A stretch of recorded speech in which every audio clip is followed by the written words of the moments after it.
Xin mời các bạn nghe phần 3 truyện Boy Love fanfic thám tử lừng danh Conan, Couple Jinshin, viên đạn bạc tại Kim Chủ Audio. Nhớ nhấn đăng ký kênh, thông báo, like và đăng ký hội viên để nghe audio mới nhất nha. Tình yêu nào song sinh có thể tặng shop cốc cà phê để shop có thêm động lực nhé ạ. Còn bây giờ chúc các bạn nghe chuyện vui vẻ.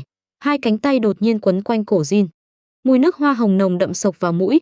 Vermouth nhón chân vòng tay qua cổ hắn, ghé sát tai, khẽ nói, Zoom đã liên lạc với tôi. Jin vốn định gạt cô ra, nghe vậy lập tức khựng lại. Vermouth cố tình nâng cao giọng, biến mất suốt 4 ngày không có chút tin tức nào, vừa trở về đã đứng ngẩn người. Gin, chẳng lẽ cậu đang nhớ đến người tình nhỏ nào sao? Thật ra cô đang ghen đúng không? Vodka đứng bên cạnh âm thầm nghĩ. Đừng quên thân phận của mình, Vermouth. Cảm nhận đôi môi người phụ nữ khẽ lướt qua vành tai, Jin lạnh nhạt nhắc nhở, cô thuộc về người kia. Người kia đã rất lâu không nhớ đến tôi rồi. Vermouth buông Jin ra, giọng điệu đầy chế giễu, có lẽ đã có thú cưng mới.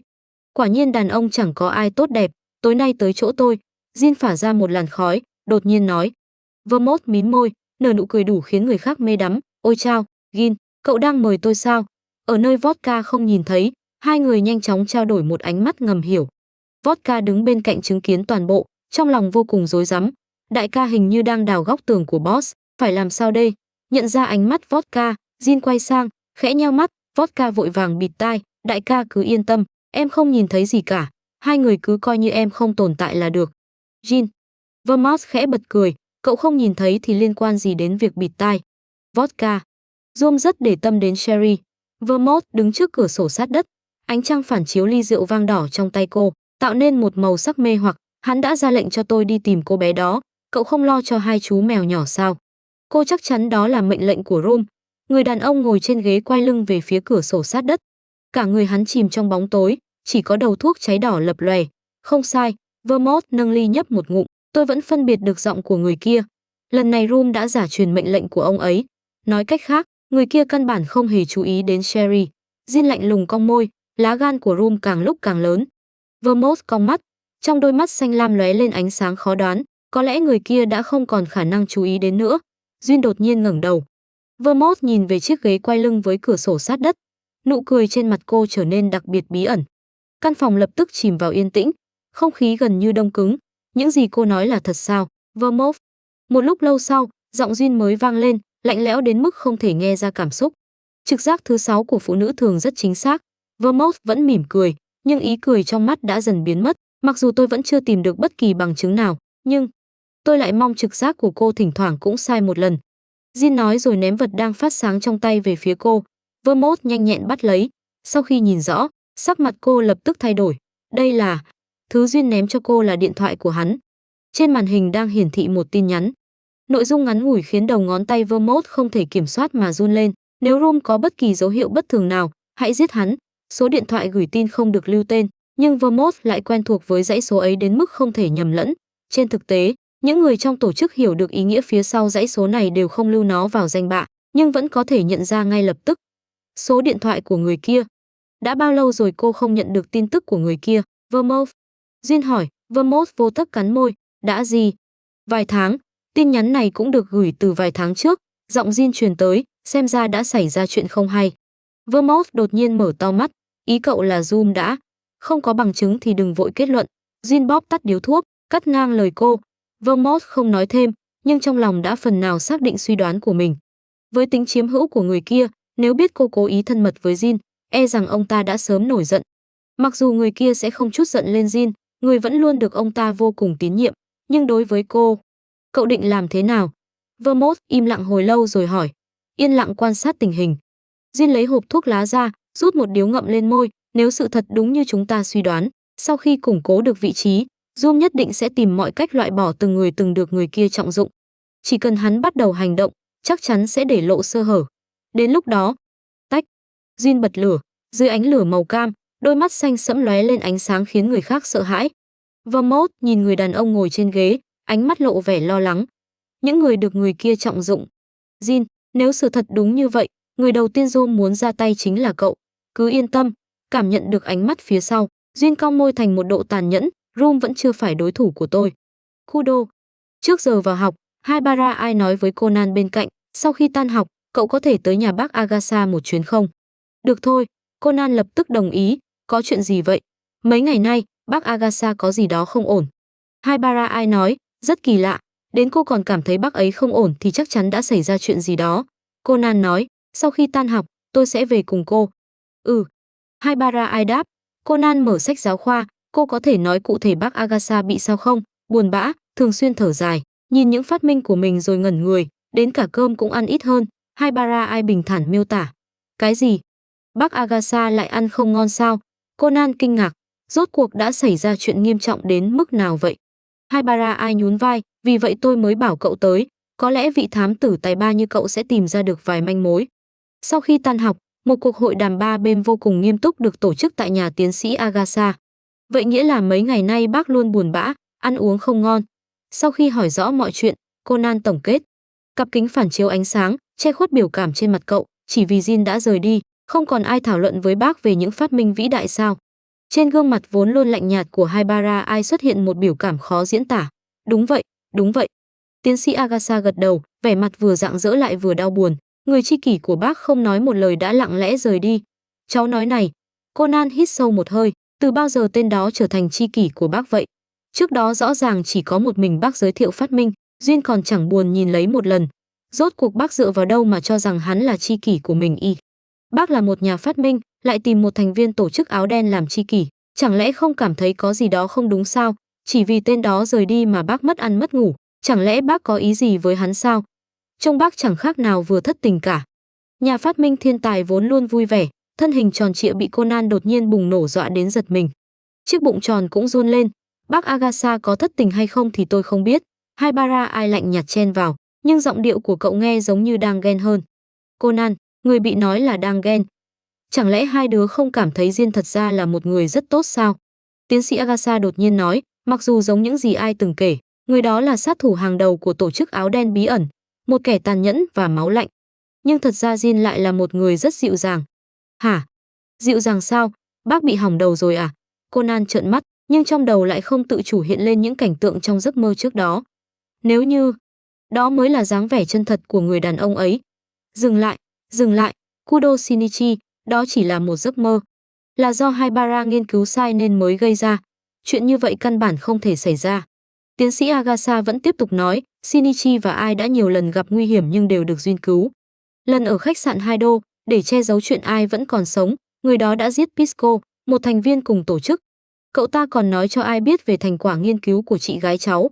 Hơn nữa, điều quan trọng nhất, tiến sĩ Agasha giơ một ngón tay lên, nhìn hai đứa trẻ, đối với chị gái của Ai, Miyano Akemi, mặc dù bác không biết tình cảm đó có phải tình yêu hay không, nhưng Jin nhất định từng vô cùng trân trọng cô ấy, còn sẵn lòng bảo vệ tình cảm của hai người. Trân trọng và bảo vệ sao? Conan khẽ nói, một người như hắn cũng có thứ muốn bảo vệ sao? Đương nhiên, tiến sĩ Agasha mỉm cười nhìn hai đứa trẻ, bất kỳ ai cũng đều có thứ muốn bảo vệ, người đó đương nhiên không ngoại lệ. Trước đây là chị gái của Ai, Miyano Akemi, còn hiện tại, có lẽ là Ai và Shinichi. Haibara và cháu sao? Nếu không, cháu định giải thích thế nào về việc Jin đã nhiều lần ra tay cứu hai đứa? Tiến sĩ Agasha nói ra câu hỏi vẫn luôn tồn tại trong lòng Conan. Cháu không biết, Conan đáp, tâm trạng hơi trầm xuống. Rốt cuộc tên đó có mục đích gì? Cháu nghĩ thế nào cũng không hiểu được. Có lẽ tôi phần nào hiểu được cảm giác của Jin. Haibara Ai đột nhiên lên tiếng. Ý nghĩa của chị gái đối với tôi không chỉ là người thân duy nhất còn sót lại trên đời. Chị ấy còn là nơi tôi gửi gắm tinh thần, là sự an ủi đối với linh hồn. Kudo, có lẽ cậu sẽ không bao giờ hiểu được. Đối với những người luôn sống trong bóng tối như tôi và Jin, ánh mặt trời ấm áp khiến người ta lưu luyến đến mức nào. Conan nhớ lại bức ảnh Miyano Akemi cất giấu. Ánh mắt Jin nhìn cô gái trong ảnh tuy lạnh nhạt, nhưng lại vô cùng chăm chú. Trong lòng Conan bỗng xuất hiện một cảm xúc không thể diễn tả, sự an ủi của linh hồn nề. Sao? Mặc dù đã bước sang năm mới, mùa đông giá rét vẫn chưa chịu rời đi. Gió lạnh buốt tiếp tục hoành hành trên đường phố, những trận tuyết thường xuyên rơi xuống càng chứng minh mùa đông vẫn còn lưu lại. Sau khi kỳ nghỉ đông kết thúc, trong lớp 1 tỷ trường tiểu học Titan, Conan nhìn Haibara Ai đang quấn mình thành một cục tròn, không chút khách sáo bật cười. Ha ha ha, cô ăn mặc thế này là người Eskimo sao? Conan ôm bụng, cười đến mức gần như ngã khỏi ghế. Trước khi tới trường, Haibara Ai bị tiến sĩ Agasha nhất quyết đội cho một chiếc mũ lông xù. Cô lạnh mặt, không chút do dự phản công, chỉ mặc một chiếc áo khoác bông. Quả nhiên chó kéo xe Alaska rất chịu rét. Chó kéo xe Conan. Cậu cũng thật rảnh rỗi, lại chủ động trêu chọc kẻ có miệng đầy răng độc này. lại một lần giành chiến thắng trong cuộc đấu khẩu với vị thám tử trung học bị teo nhỏ. Tâm trạng Haibara Ai vô cùng tốt, cô ngồi xuống chỗ, bác Agasha nói cuối tuần sau muốn đi trượt tuyết, bảo tôi hỏi đám trẻ kia có đi hay không, hiện tại bản thân cô chẳng phải cũng là trẻ con sao. Khóe miệng Conan giật nhẹ, cuối tuần sau à, tại sao không phải cuối tuần này. Haibara Ai lấy sách giáo khoa từ trong cặp ra, bác Agasha nói muốn dành tuần này để học trượt tuyết. Lông mày Conan giật mạnh, bác ấy còn không biết trượt tuyết mà cũng muốn đi theo người ta náo nhiệt sao. Đến lúc đó không cẩn thận ngã bị thương thì phải làm thế nào. Bác ấy hào hứng như vậy, cậu không thể bớt dội nước lạnh sao. Haibara Ai liếc Conan, mang vẻ mặt như đang nói cậu vô tình như vậy, tôi thật sự đã nhìn nhầm cậu. Conan, vậy cuối tuần sau có đi không? Haibara Ai chuyển sự chú ý về sách, lên tiếng hỏi. Đi. Nếu không đi, chẳng phải cậu sẽ thật sự trở thành kẻ vô tình sao? Conan cố nén lông mày đang co giật, nghiến răng trả lời. Được. Lát nữa tan học, cậu đi hỏi ba đứa trẻ kia, Haibara Ai nhanh chóng nói. Chờ đã. Tại sao lại là tôi? Rõ ràng bác Agasha bảo cô đi hỏi mà. Conan bất mãn chừng cô gái bên cạnh. Nhìn thấy giáo viên đẩy cửa bước vào, Haibara Ai hơi nghiêng mặt, vào học rồi, đừng làm phiền tôi. Nói xong, cô không chút lưu tình quay mặt đi. Conan. Đến cuối tuần, quả nhiên từ sáng sớm Conan đã nhận được điện thoại của tiến sĩ Agasha. Ông nói hôm nay mình sẽ vắng nhà cả ngày, đến tối mới trở về. Haibara Ai chắc chắn sẽ ngâm mình trong phòng thí nghiệm dưới tầng hầm cả ngày, vì vậy bảo Conan đừng rảnh rỗi tới nhà ông. Conan, người bị ghét bỏ, tức giận cúp điện thoại, cất máy vào túi, Conan đi vào trong nhà. Vừa ngẩng đầu, cậu đã nhìn thấy Mori Kogoro đang ngồi trước TV, hào hứng xem lại đoạn phỏng vấn sau vụ án ông vừa phá cách đây không lâu. Nhìn vị đại thúc với vẻ mặt đắc ý, Conan không nhịn được muốn thở dài. Vụ án đó rõ ràng là nhờ cậu liên tục nhắc nhở từ bên cạnh, vị đại thúc này mới có thể phá được. Không hiểu ông có gì đáng để đắc ý. Nghĩ vậy, Conan tranh thủ lúc gian không nhìn thấy, ném cho Mori Kogoro một ánh mắt khinh thường. Hiện tại chú Mori đã trở thành một thám tử lừng danh được rất nhiều người ngưỡng mộ. Mục đích ban đầu của cậu là lợi dụng thân phận thám tử của chú để thu thập tin tức về tổ chức áo đen, như vậy cũng xem như đã hoàn thành được một nửa. Nhưng, trước mắt Conan hiện lên bóng lưng mặc đồ đen có mái tóc dài màu bạc ánh vàng, cùng gương mặt lạnh lẽo của người đàn ông. Cậu không bao giờ ngờ rằng kẻ vẫn luôn bị mình cho là thủ phạm khiến bản thân biến thành dáng vẻ này, thật ra lại là người đã cứu cậu. Không chỉ vậy, hắn còn nhiều lần giúp đỡ cậu và Haibara. Sau khi chôn sâu giấc mơ kỳ quái do sai sót trong nghiên cứu của Haibara gây ra vào tận đáy lòng, khi nhớ tới người đàn ông ấy, Conan cuối cùng cũng không còn cảm thấy mất tự nhiên như trước. Chỉ có điều, nghĩ đến những hành động của hắn, cảm xúc trong lòng cậu lại càng trở nên phức tạp. Một người mềm lòng. Sao? Mặc dù người đàn ông ấy từng cảnh cáo cậu không được lỗ mãng tiếp cận tổ chức, nhưng ngoài những thông tin liên quan đến Haibara và chị gái cô, hắn không tiết lộ bất kỳ chuyện gì khác. Vì vậy, cho dù Conan đã tiếp xúc với người đàn ông đó nhiều lần, sự tồn tại cùng mục đích của tổ chức áo đen vẫn là một bí ẩn, giống như cảm giác người đàn ông ấy mang đến cho cậu. Thật tình, không hổ là người của tổ chức. Miệng kín chẳng khác nào chai ngậm ngọc. Conan nhỏ giọng lẩm bẩm. Đúng lúc ấy, điện thoại trong văn phòng đổ chuông. Ran nhấc máy. Người gọi tới nói rằng một kỹ sư phát triển phần mềm trò chơi đã mất tích, muốn nhờ thám tử Mori giúp đỡ tìm kiếm. Morikoro đang xem TV lập tức bị Ran cưỡng ép đi chỉnh trang lại vẻ ngoài. Nửa tiếng sau, văn phòng đón ba người tới ủy thác. Người này là Itakura Suguru, kỹ sư phần mềm trò chơi đã mất tích một tuần trước sao. Nhìn người đàn ông gầy gò đeo kính trong bức ảnh được đưa tới, Morikoro quay sang ba người ủy thác. Đúng vậy. Ba chúng tôi từng lần lượt nhờ ông ấy thiết kế phần mềm trò chơi. Người đàn ông trung niên tự giới thiệu là Somari Switch trình bày ngắn gọn, thời hạn bàn giao sắp tới, nhưng Itakura-san lại gửi cho mỗi người chúng tôi một email, nói rằng muốn nghỉ ngơi một thời gian. Sau đó, chúng tôi hoàn toàn không thể liên lạc được với ông ấy. Email sao? Mori Kogoro hỏi. Người đàn ông tự giới thiệu là Naite Sadahira mở máy tính xách tay, phát đoạn email mình nhận được cho mọi người xem. Xem ra đây chỉ là một vụ tìm người bình thường hời. Conan chán nản nằm sấp trên sofa, cố nhịn không ngáp. À, cháu nhớ ra rồi. Ran đứng bên cạnh đột nhiên lên tiếng, ông ấy tên Itakura Suguru, đúng không? Cháu nhớ trước đây thường nhìn thấy tên ông ấy trong danh sách nhân viên của các bộ phim. Nghe nói ông ấy rất giỏi làm đồ họa máy tính.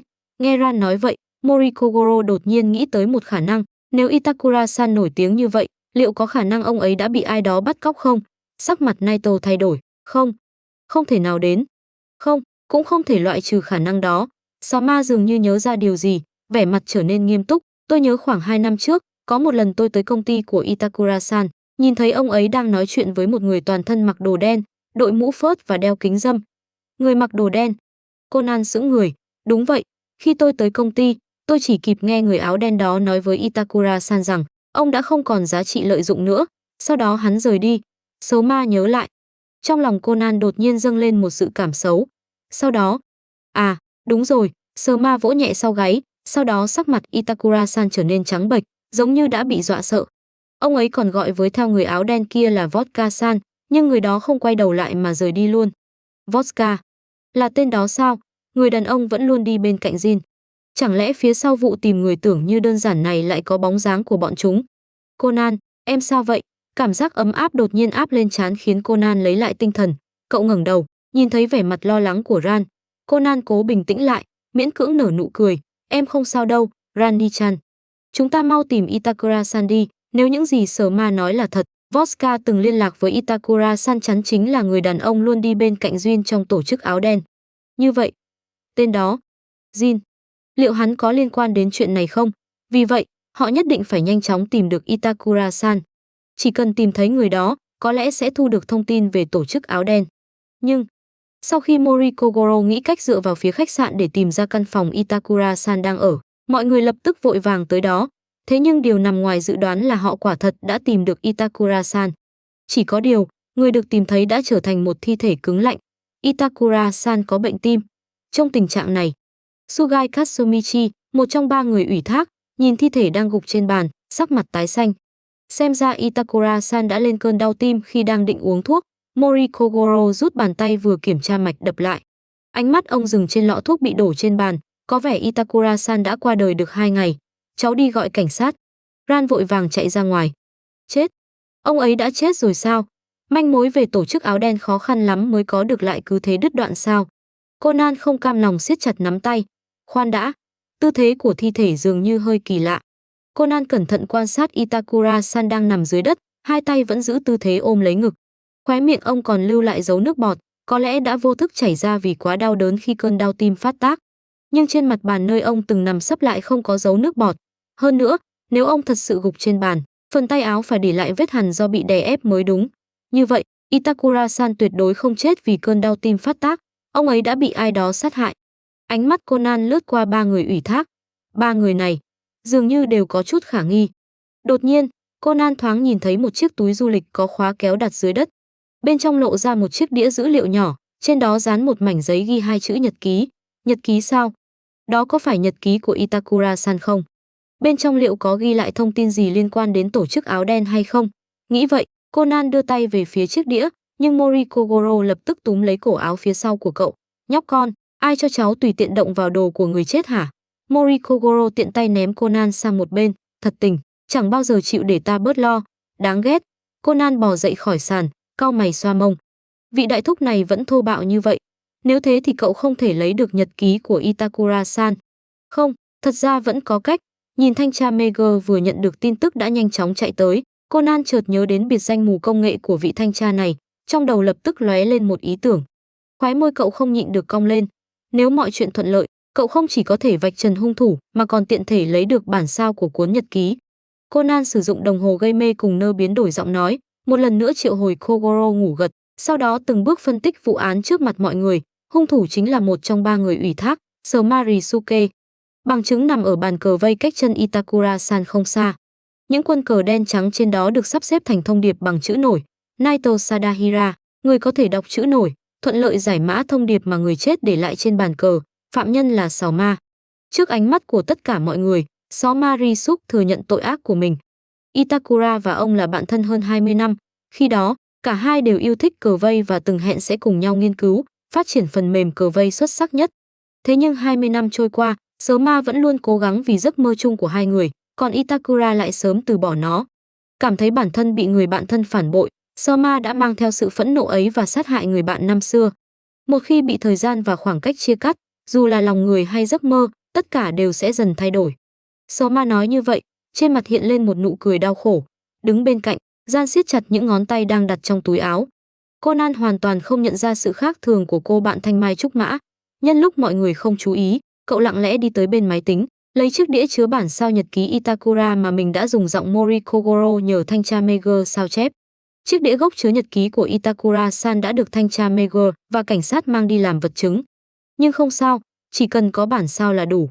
Cậu nhất định có thể tìm thấy thông tin liên quan đến tổ chức áo đen từ trong đó. Ran, tối nay em đã hẹn đến nhà bác Agasha chơi trò chơi điện tử. Sau khi rời khỏi khách sạn, Morikogoro lập tức kéo thanh tra Megure đi uống rượu. Nghĩ đến việc sắp biết được thông tin về tổ chức áo đen, Conan nắm chặt lớp vỏ nhựa của chiếc đĩa trong túi, không tránh khỏi cảm thấy sốt ruột. Vì vậy, em có thể đến nhà bác Agasha không? Nghe Conan hỏi, Ran đang có chút thất thần mới lấy lại tinh thần, nhưng đã muộn thế này rồi. Nhưng em đã hẹn với bác Agasha từ trước. Conan lập tức bày ra vẻ mặt đáng thương. Được rồi, nhưng em nhất định phải nghe lời bác Agasha, không được chơi quá khuya. Ran do dự một lát rồi cuối cùng vẫn đồng ý. Em biết rồi, Ran. Conan nghiêm túc gật đầu, sau đó lập tức chạy đi. Hiện tại, manh mối về tổ chức áo đen đang nằm ngay trong túi cậu. Tiếp theo, chỉ cần đến nhà tiến sĩ Agasha, dùng máy tính kiểm tra toàn bộ dữ liệu trên chiếc đĩa này là được. Cảm nhận vật cứng trong lòng bàn tay, khóe môi Conan cong lên thành một độ tự tin. Ran một mình bước đi trên đường phố, lời xó ma vừa nói không ngừng vang vọng bên tai cô. Một khi bị thời gian và khoảng cách chia cắt, dù là lòng người hay giấc mơ, tất cả đều sẽ dần thay đổi. Shinichi, có lẽ vụ án giết người hôm nay đã để lại ấn tượng quá sâu sắc, cũng có thể bởi lúc này chỉ còn lại một mình. Ran cảm thấy mắt mình cay xè, nước mắt không thể kiểm soát mà dâng lên. Tại sao cô lại khóc? Một giọng nói trầm thấp hơi quen thuộc đột nhiên vang lên bên tai. Dường như cô đã từng nghe thấy ở đâu đó. Ran ngẩng đầu. Người đàn ông có đường nét gương mặt tuấn tú đang ngậm thuốc lá, đứng cách cô vài bước. Trên đầu hắn đội một chiếc mũ len màu đen, để lộ vài lọn tóc mái cong trên trán. Đôi mắt xanh lục pha xám đang chăm chú nhìn cô gái trước mặt. Tại sao cô lúc nào cũng khóc vậy? Moroboshi-san. Ran ngơ ngác nhìn người đàn ông từng giúp mình trong nhà ma, sau đó lại được cô gặp khi hắn bị thương. Lúc nào cũng khóc, chẳng lẽ trước đây cô từng gặp Moroboshi-san sao? Không nhớ thì thôi. Thu hết vẻ ngơ ngác của cô gái vào mắt, Akai Shuichi bước đi, lướt qua bên cạnh Ran. Trước đó hắn nhận điện thoại của Jody, một thành viên FBI. Khi bước ra khỏi buồng điện thoại, hắn vừa hay nhìn thấy cô gái đang một mình đi trên đường, đôi mắt ngập nước. Đôi mắt đẫm lệ ấy khiến hắn không nhịn được lên tiếng. Nhưng vẻ mờ mịt của cô gái khiến hắn hiểu ra rằng cô đã không còn nhớ mình. Cũng đúng. Dù sao đó cũng không phải một ký ức vui vẻ. Chủ động quên đi những ký ức đau khổ, có lẽ là bản năng tự bảo vệ của con người. Chờ đã, Moroboshi-san. Ran xoay người, gọi với theo bóng lưng người đàn ông, thân hình cao lớn kia dừng lại.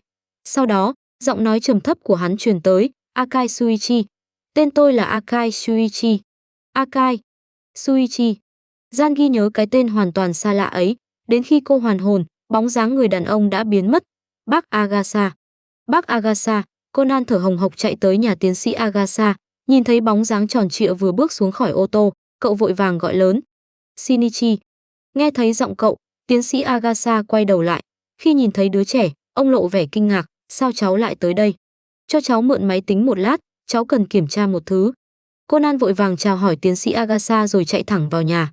Ngay sau đó, một cuốn tạp chí dày bay thẳng vào mặt cậu. Á! Conan lập tức cúi người, ôm lấy mũi.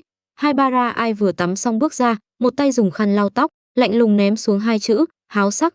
Conan, người không may chọn sai thời điểm bước vào. Muộn thế này còn chạy tới, cậu muốn làm mẫu thí nghiệm cho tôi sao? Đôi mắt xanh băng giá của Haibara Ai nhìn chằm chằm Conan, vừa hay có một số dữ liệu thí nghiệm cần thu thập lại. Chuyện đó là vì bác Agasha nói bác ấy vừa hoàn thành một phát minh mới, nên tôi tới kiểm tra. Bị Haibara Ai nhìn đến mức mồ hôi lạnh sắp chảy xuống, Conan vội vàng tìm cớ, đồng thời liên tục nháy mắt với tiến sĩ Agasha. Là như vậy sao? Tiến sĩ Agasha mờ mịt sờ đầu, khi nhìn thấy ánh mắt Conan không ngừng ra hiệu, ông vẫn lựa chọn phối hợp. À, đúng vậy, chính là như thế. Vậy sao? Haibara Ai không còn hứng thú, quay về phòng mình, tôi đi ngủ trước, hai người đừng gây ồn quá. Biết rồi.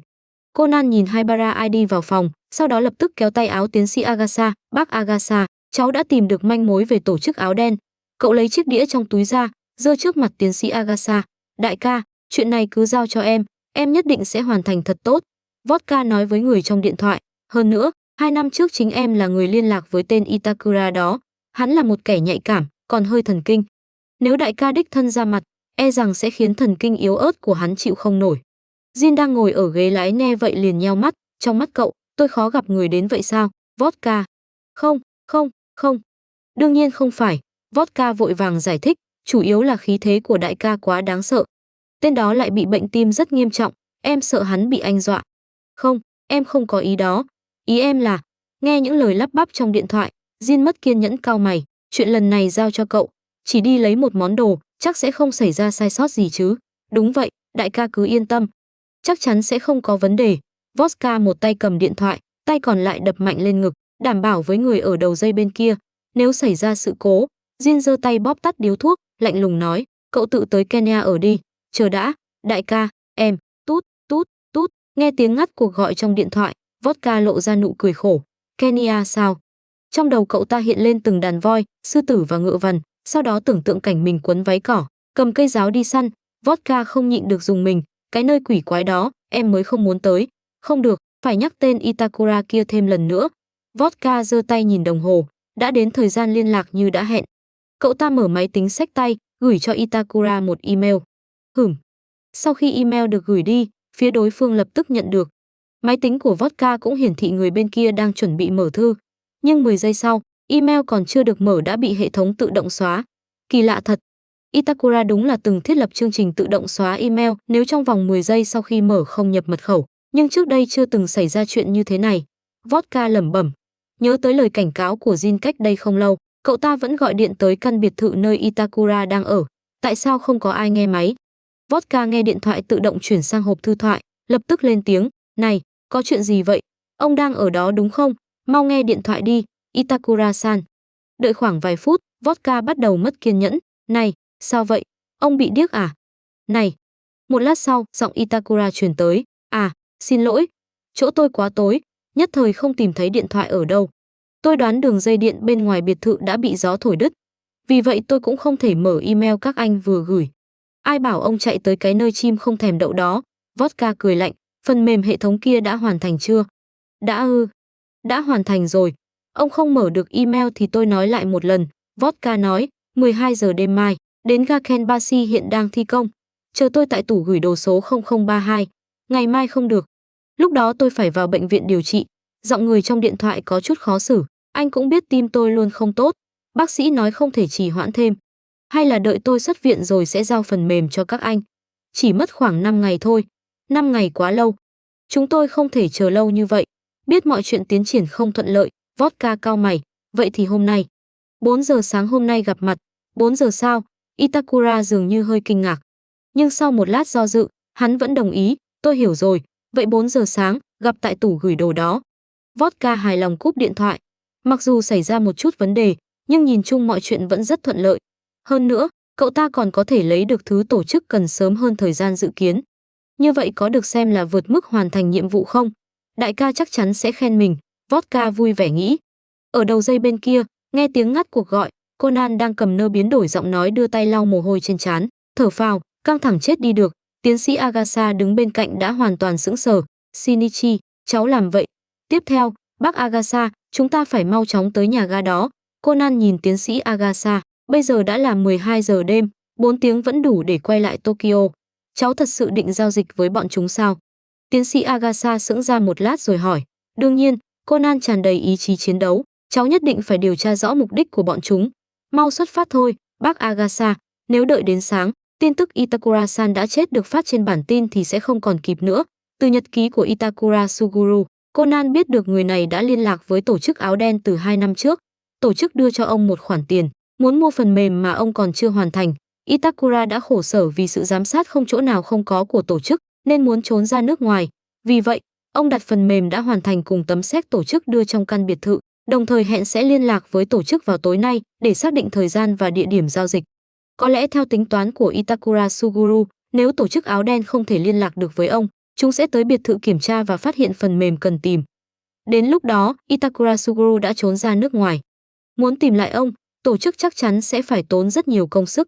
Nhưng không ai ngờ rằng ông lại bị người bạn quen biết nhiều năm sát hại.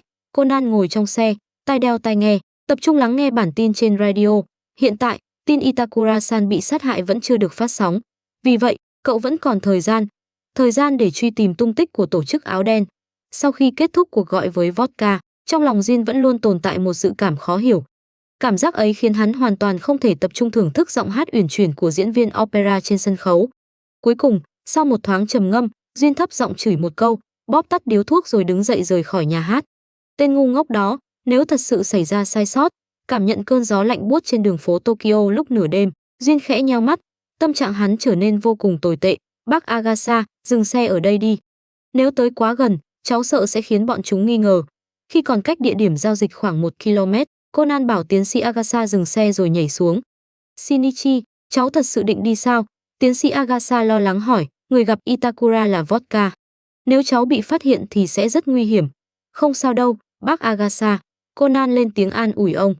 Tiến sĩ Agasha vẫn tiếp tục lo lắng, nếu cháu bị thương, bố mẹ cháu sẽ rất đau lòng. Tại sao người tới giao dịch không phải Jin chứ? Nếu là cậu ta, cháu chắc chắn sẽ an toàn. Jin tuyệt đối sẽ không làm hại cháu. Khóe miệng Conan giật nhẹ, bác Agasha, tại sao bác lại nhắc tới tên đó? Hơn nữa, sao bác nói như thể rất hiểu anh ta vậy? Bác chỉ thuận miệng nói vài câu thôi mà. Tiến sĩ Agasha mở to mắt, chẳng lẽ giống như ai nói, Shinichi đang ghen sao? Ghen cái gì chứ? Conan lập tức nổi giận, cháu đi đây. Nói xong, cậu xoay người chạy đi. Tiến sĩ Agasha vuốt cái đầu bóng loáng của mình. Chẳng lẽ bác thật sự nói chúng rồi sao? Nhưng mà, cháu phải cẩn thận đấy, Shinichi. Thời gian nhận hàng đã được đẩy lên sớm hơn, là 4 giờ sáng hôm nay. Địa điểm không thay đổi, vẫn là khu tủ gửi đồ ở tầng dưới ga Kenbashi. Vodka-san bảo tôi chuyển lời cho ngài. Nghe giọng người trong điện thoại, Jin khẽ nheo mắt, tại sao lại đổi sớm? Vodka-san không nói rõ nguyên nhân. Hình như phía Itakura đã xảy ra một vài thay đổi. Tôi biết rồi, các người tới đó trước, tôi sẽ đến ngay. Jin nhấn chân ga, tạm thời đừng báo cho Vodka. Đã rõ. Sau khi cúp điện thoại, Jin lạnh lùng hừ một tiếng, tên bất cẩn đó, xem ra vẫn phải dạy dỗ lại cho đàng hoàng. Itakura bị bệnh tim, tuyệt đối không thể một mình ở trong căn biệt thự giữa núi sâu vào ngày tuyết rơi. Vì vậy, nhất định có vấn đề. Tên ngu ngốc kia đến chuyện đơn giản như vậy cũng không nhận ra. Quả nhiên vẫn nên ném cậu ta sang Kenya. Đến bên ngoài ga Kenbashi, Jin xuống xe. Hắn ra hiệu cho những người đã mai phục từ trước tiếp tục ở nguyên vị trí chờ lệnh, sau đó rút súng trong áo, đi về phía khu tủ gửi đồ ở tầng dưới. Vừa tới cửa, hắn đã nghe thấy giọng Vodka. Có lẽ cậu ta đang dùng điện thoại ra lệnh cho người bên ngoài. Itakura chắc vẫn còn ở gần đây. Sau khi tìm thấy hắn, đưa hắn tới đây, Jin lặng lẽ đi theo hướng phát ra âm thanh. Hắn lập tức nhìn thấy đầu thuốc lá chưa tắt hẳn dưới đất. Vodka hoàn toàn không nhận ra hắn đang đứng phía sau, vẫn quay lưng lại, loay hoay trước một tủ gửi đồ. Jin cau mày, dùng khẩu Beretta chĩa vào gáy tên ngốc kia rồi lạnh lùng hỏi, cậu đang làm gì? Vodka giật mình, lập tức nhận ra giọng người phía sau. Đại ca, thời gian giao dịch không phải 12 giờ đêm mai sao? Jin hỏi. Vodka quay người lại, vội vàng giải thích, tên đó nói ngày mai vào thời gian ấy không tiện tới, nên em mới tạm thời đổi thời gian. Cậu ta còn chưa nói hết, nòng súng của Jin đã chĩa thẳng vào cằm. Hắn dùng email để liên lạc với cậu, chẳng phải chính là để có thể tùy ý thay đổi thời gian như thế này sao? Sao có thể? Thời gian là do em quyết định. Vodka hoàn toàn không dám cử động. Lúc hắn nhận email trong biệt thự, gió đã thổi đứt đường điện. Em liên lạc với hắn bằng điện thoại. Đại ca, anh cẩn thận quá rồi. Duyên không tỏ rõ thái độ. Vậy sao? Vodka vội xoay người, lấy chiếc đĩa dữ liệu ra khỏi tủ gửi đồ. Tên đó đã mang phần mềm tới. Hơn nữa, tim hắn vốn không tốt. Cho dù chúng ta không ra tay diệt khẩu, hắn cũng chẳng sống được bao lâu. Cậu cho rằng, tại sao hắn lại dùng băng dính cố định chiếc đĩa ở bên trong? Diên nhận lấy chiếc đĩa, khi nhìn thấy dấu vết băng dính còn sót lại ở mép đĩa, hắn lập tức cắt ngang lời Vodka. Hả? Vodka sững người, khóe môi Jin cong lên lạnh lẽo, bởi vì hắn muốn lấy dấu vân tay của cậu. Cậu đeo găng tay thì không thể bóc lớp băng dính ra. Vodka vội quay lại nhìn tủ gửi đồ. Bên trong vẫn còn mấy đoạn băng dính chưa bị bóc hết. Sau đó, khi không nhìn thấy người cần gặp, cậu sẽ sốt ruột châm thuốc. Duyên tiếp tục, chỉ cần kiểm tra nước bọt trên đầu lọc thuốc lá, bọn họ sẽ biết được nhóm máu của cậu. Nói rồi, hắn tiện tay nhặt đầu thuốc lên, nhét thẳng vào miệng Vodka. Đại ca, Jin mở chiếc đĩa dữ liệu ra, hiểu rõ nhưng mày, xem ra bọn họ còn muốn biết nơi chúng ta sẽ tới. Hắn bóc lớp nhãn dán dưới đáy chiếc đĩa. Một thiết bị phát tín hiệu lập tức xuất hiện trước mắt Vodka. Khoan đã, thiết bị này trông khá quen. Duyên nheo mắt, trong lòng đột nhiên xuất hiện một dự cảm xấu. Tên Itakura chết tiệt. Vodka tức giận nghiến răng. Không phải Itakura. Giọng Vodka kéo Jin ra khỏi suy nghĩ. Hắn đè cảm giác bất an trong lòng xuống, ném thiết bị phát tín hiệu xuống đất rồi dẫm nát. Chênh lệch nhiệt độ quá lớn sẽ khiến tuần hoàn máu tăng nhanh, tạo gánh nặng cho tên. Một người mắc bệnh tim sẽ không cố tình chạy tới căn biệt thự giữa núi sâu trong lúc bão tuyết. Vậy người gọi điện cho em từ biệt thự rốt cuộc là ai? Vodka vội hỏi. Có lẽ là người Itakura thuê. Jin tháo găng tay, đặt bàn tay lên mặt chiếc đĩa. Nhưng hiện tại tôi chỉ biết một chuyện. Vodka khó hiểu. Chuyện gì? Chiếc hộp này đã bị lau sạch dấu vân tay, nhưng vẫn còn lưu lại hơi ấm. Khóe môi Jin cong lên thành một độ tàn nhẫn, giống như cá mập vừa ngửi thấy mùi máu. Nói cách khác, kẻ đó vẫn đang trốn ở gần đây. Vodka lập tức hiểu ý Jin, cũng bắt chước cong khóe môi. Nếu cậu tiếp tục cười ngu ngốc như vậy, tôi sẽ lập tức tiễn cậu qua sông Sanju. Nhìn nụ cười trên mặt Vodka, Jin cảm thấy vô cùng chướng mắt. Vodka cảm thấy cực kỳ oan ức, nhưng dưới ánh mắt ra hiệu của Jin, cậu ta vẫn ngoan ngoãn lên đạn. Hai người chia nhau đứng ở hai đầu dãy tủ gửi đồ, lần lượt tìm kiếm từng hàng. Trong lúc tìm kiếm, dự cảm trước đó của Jin lại dâng lên, cảm giác ấy khiến hắn khẽ nheo mắt rồi đột nhiên nói, sau khi trở về, tự thu dọn hành lý đi. Vodka loạng choạng, đại ca, tôi đã nói rồi, nếu nhiệm vụ lần này xảy ra sai sót, cậu sẽ tới Kenya. Jin bình thản hỏi, cậu cảm thấy nhiệm vụ lần này thành công sao? Nhưng phần mềm không phải đã. Vodka nhỏ giọng giải thích, không thích Kenya sao? Jin hỏi, Vodka lập tức lắc đầu thật mạnh, loại địa phương quỷ quái đó, ai mà thích được. Không thích cũng phải đi. Giọng Jin vô cùng dứt khoát. Vodka. Trong lúc nói chuyện, chỉ còn lại hàng tủ gửi đồ cuối cùng chưa được kiểm tra, cả hai dừng cuộc trò chuyện, liếc nhìn nhau. Vodka vội vàng tìm cách chuyển sự chú ý của Jin, chỉ còn khu vực cuối cùng này. Cho dù là con cáo xảo quyệt đến đâu, bây giờ cũng đã biến thành con chuột trong túi. Bớt nói những lời vô nghĩa. Jin cắt ngang, nhớ lát nữa trở về đặt vé máy bay. Đại ca, giọng Vodka đã tràn đầy ai oán. Vị đại ca anh minh thần võ của cậu ta gần đây càng lúc càng có sở thích trêu chọc người khác. Nhất định là bị Vermouth làm hư rồi.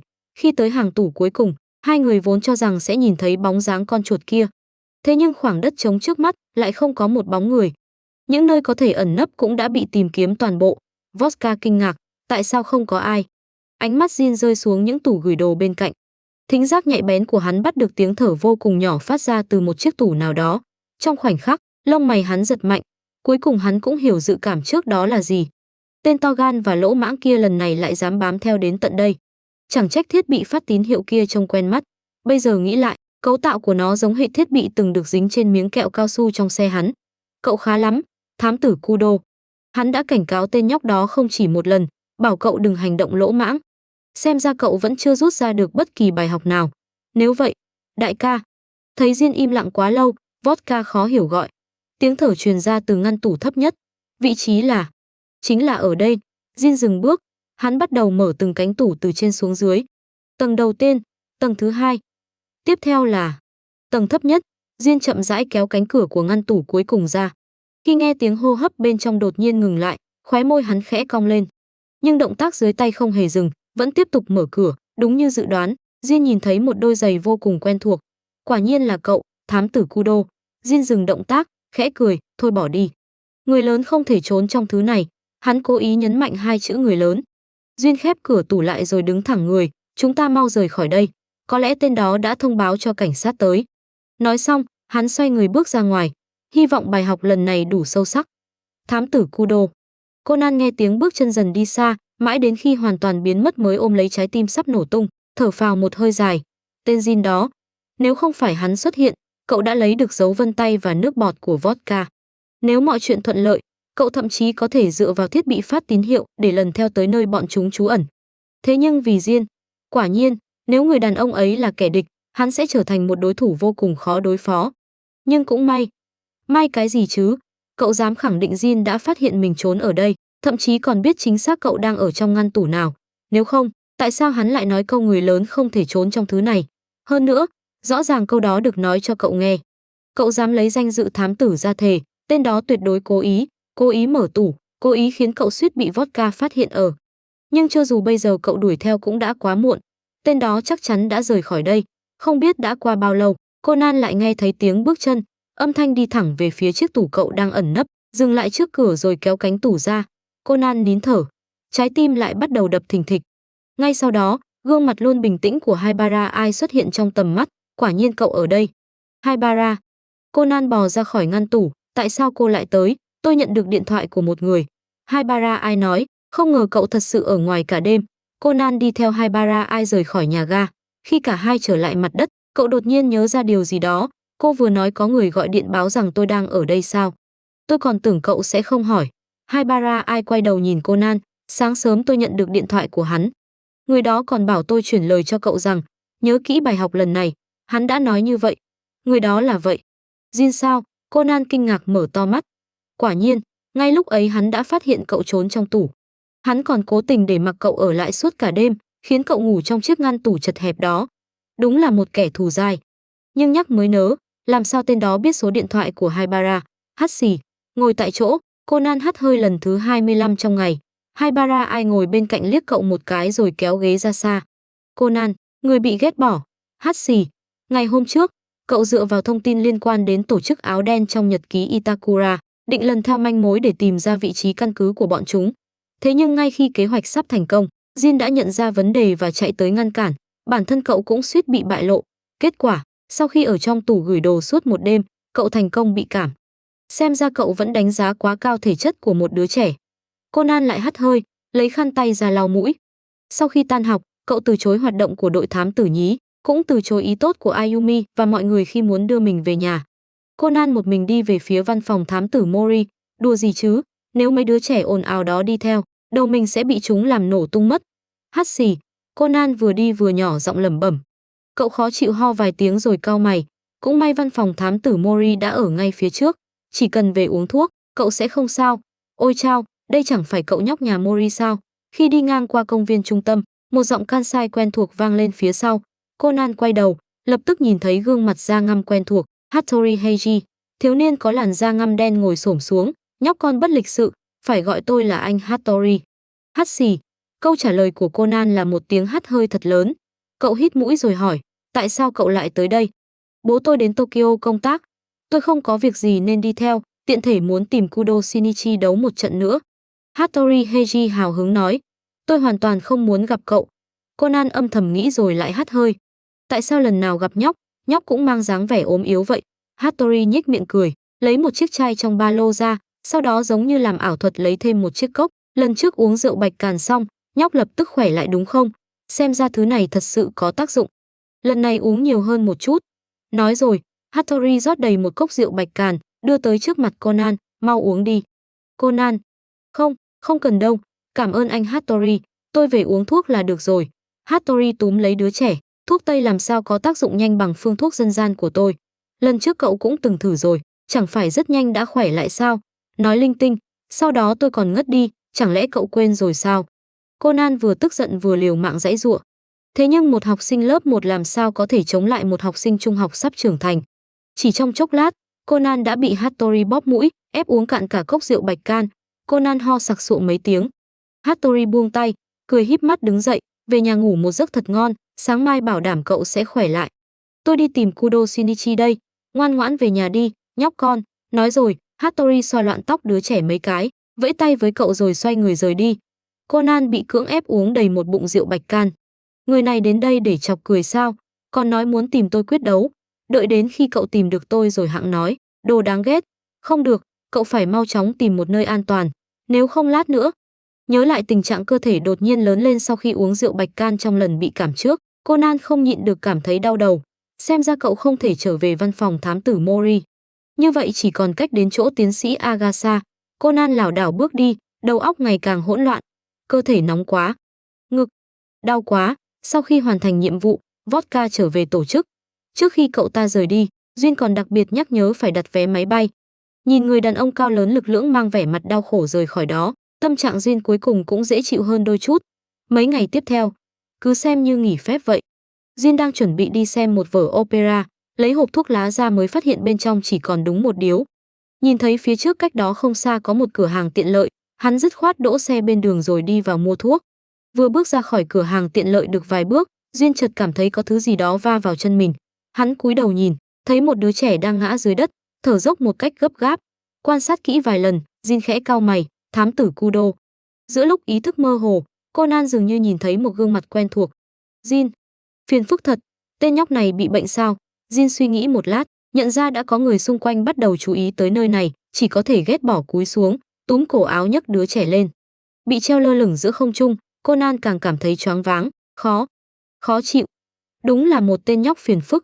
Duyên thấp giọng chửi một câu, xách Conan tới xe mình. Đừng cử động, tôi đưa cậu đến bệnh viện. Không ngờ vừa nghe thấy hai chữ bệnh viện, đứa trẻ lập tức phản ứng vô cùng dữ dội. Không được, không thể đi. Duyên hoàn toàn không lay chuyển, vừa khởi động xe thì một bàn tay đã túm lấy tay áo hắn. Không thể đến. Bệnh viện. Buông tay. Duyên cau mày, giọng đứa trẻ đã thấp đến mức gần như chỉ còn là tiếng nói mớ, nhưng vẫn cố chấp lặp lại, không thể. Không được đến bệnh viện.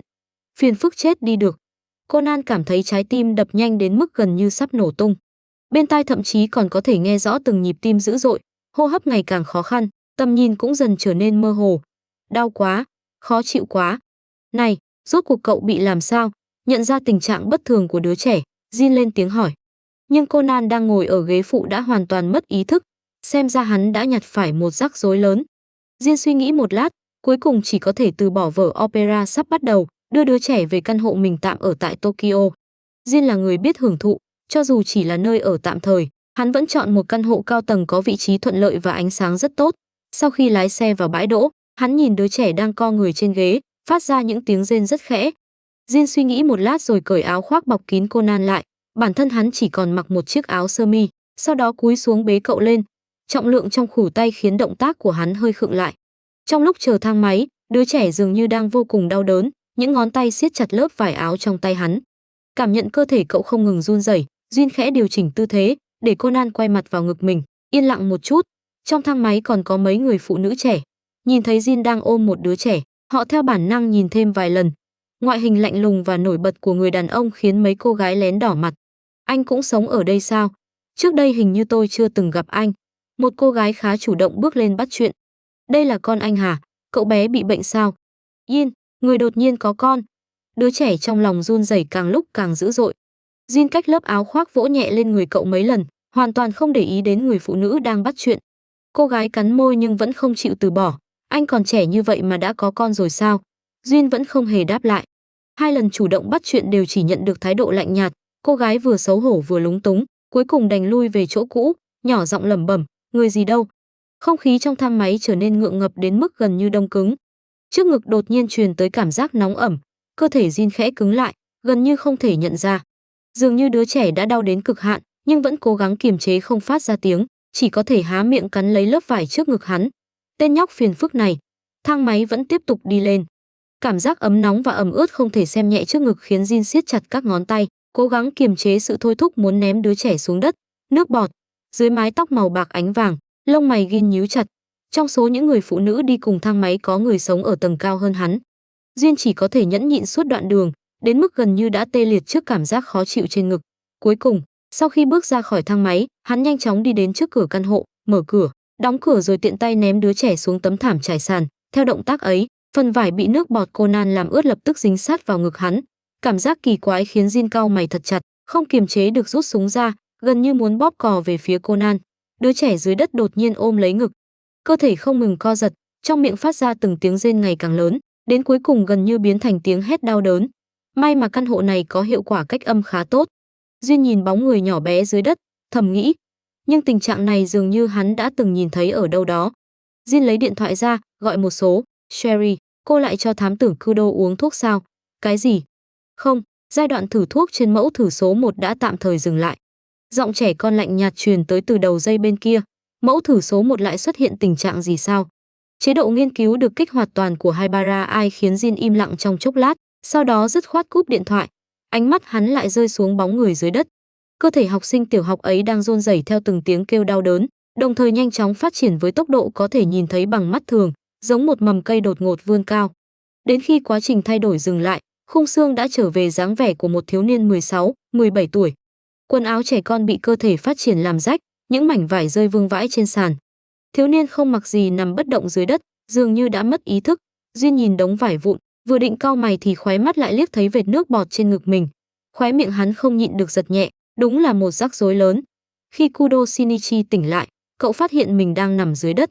Bên dưới là những mảnh quần áo đã bị rách khi cơ thể lớn lên, nhờ có tấm thảm dày nên cậu không cảm thấy lạnh.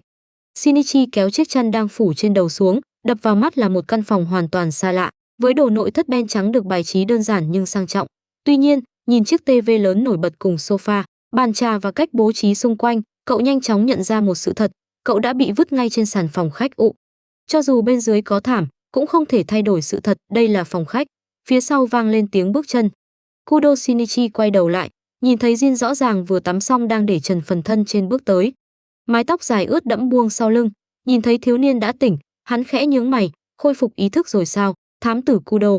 Người đàn ông trước mặt có vóc dáng vô cùng đẹp. Cơ thể cao gầy được phủ bởi những đường cơ bắp săn chắc và cân đối, đặc biệt là những múi cơ bụng rõ ràng khiến Shinichi vô thức nhìn đến thất thần. Nếu bỏ qua những vết sẹo lớn nhỏ trên người hắn, cơ thể ấy quả thực đẹp như một con báo đang vận sức chờ săn mồi.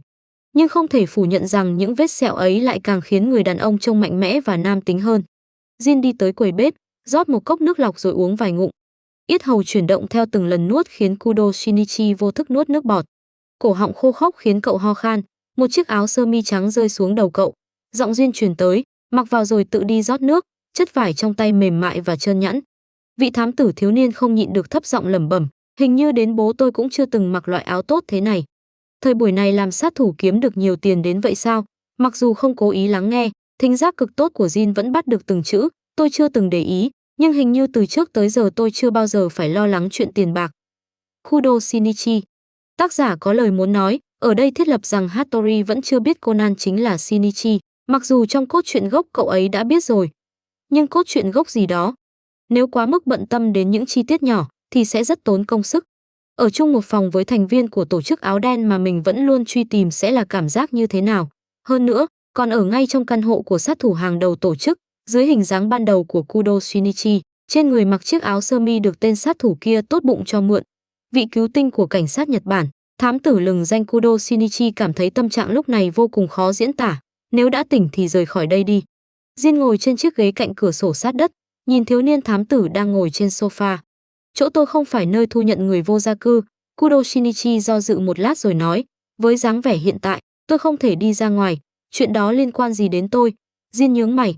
Nếu tôi chưa kịp trở về đã biến lại thành trẻ con, sau đó bị tổ chức phát hiện. Thiếu niên thám tử vô tội giơ hai tay, cậu đang uy hiếp tôi. Jin nguy hiểm nheo mắt. Không có, vẻ mặt Kudo Shinichi càng trở nên vô tội. Tôi chỉ cảm thấy anh chắc chắn sẽ không phạm phải sai lầm cấp thấp như vậy. Jin cười lạnh, vậy cậu muốn ở lại bao lâu? Cho đến khi tôi biến lại thành trẻ con. Kudo liếc nhìn sắc trời, đột nhiên nhớ ra điều gì đó. Nguy rồi, tôi phải báo với Jan một tiếng. Sau đó cậu ngẩng đầu nhìn Jin. Jin, cho tôi mượn điện thoại một lát được không? Gin. Hắn đột nhiên phát hiện vị thám tử thiếu niên này thật sự rất không biết khách sáo. Ranichan, hôm nay em gặp chú của mình. Tối nay em sẽ ở cùng chú ấy nên không về nhà. Thiếu niên thám tử dùng nơ biến đổi giọng nói với đầu dây bên kia bằng giọng của Conan. Bị giọng làm nũng cố ý của thiếu niên làm cho chấn động, chú Jin còn chưa kịp hoàn hồn. Sau đó, Kudo Shinichi đưa tay kéo tay áo Jin. Chú ơi, Ranichan muốn nói chuyện với chú. Jin. Người đàn ông nhìn thiếu niên đang đứng trước mặt, thấp hơn mình một cái đầu. Trong đôi mắt xanh sẫm hiện rõ sự từ chối. Kudo Shinichi chớp mắt, đưa tay điều chỉnh nơ biến đổi giọng nói vài lần. Giọng Conan lập tức biến thành giọng Jin. Xin chào, tôi là chú của Conan. Jin. Sau đó, Kudo tiếp tự mình phân vai thành Conan và người chú. Conan đang ở chỗ tôi, cô cứ yên tâm. Tôi sẽ chăm sóc cậu bé. Ngày mai tôi sẽ đưa cậu bé trở về. Thật ra tôi tới đây để giải quyết một số việc, không ngờ lại tình cờ gặp Conan. Rani-chan, em sẽ ngoan ngoãn nghe lời chú. Chị không cần lo lắng đâu. Vâng, được rồi. Tạm biệt Rani-chan. Sau khi ngắt cuộc gọi, vị thám tử thiếu niên lau mồ hôi trên trán, thở phào một hơi. Vừa quay đầu lại, cậu đã nhìn thấy Jin đang khoanh hai tay trước ngực, cười như không cười nhìn mình. Ha ha. Kudo Shinichi ngượng ngùng gãi đầu, cảm ơn anh đã cho tôi mượn điện thoại. Jin khẽ nhướng một bên mày, chú sao? Chuyện này, Kudo Shinichi đưa tay xoa gáy, tôi cảm thấy lấy lý do đó khá thích hợp. Thám tử Kudo, hình như cậu đã quên một chuyện. Jin lạnh nhạt nói, tôi chưa từng đồng ý cho cậu ở lại qua đêm. Kudo Shinichi, đợi cơ thể cậu teo nhỏ lại, tôi sẽ ném cậu ra ngoài. Jin nói xong liền xoay người rời khỏi phòng khách. Kudo bị bỏ lại không chút lưu tình. Đúng là một kẻ có tâm tư khó đoán. Hiện tại, Kudo Shinichi đang ngồi bên bàn ăn. Trước mặt cậu là một chiếc đĩa sứ trắng tinh, bên trong đặt một miếng bít tết có màu sắc và hương thơm vô cùng hấp dẫn. Ngoài ra, trước mặt cậu còn có một đĩa salad cùng một phần mì ý sốt cà chua thịt bò. Thật ra đây chỉ là một bữa tối kiểu Tây bình thường, nếu bỏ qua chuyện người đang ngồi đối diện cậu chính là sát thủ hàng đầu của tổ chức áo đen, Jin.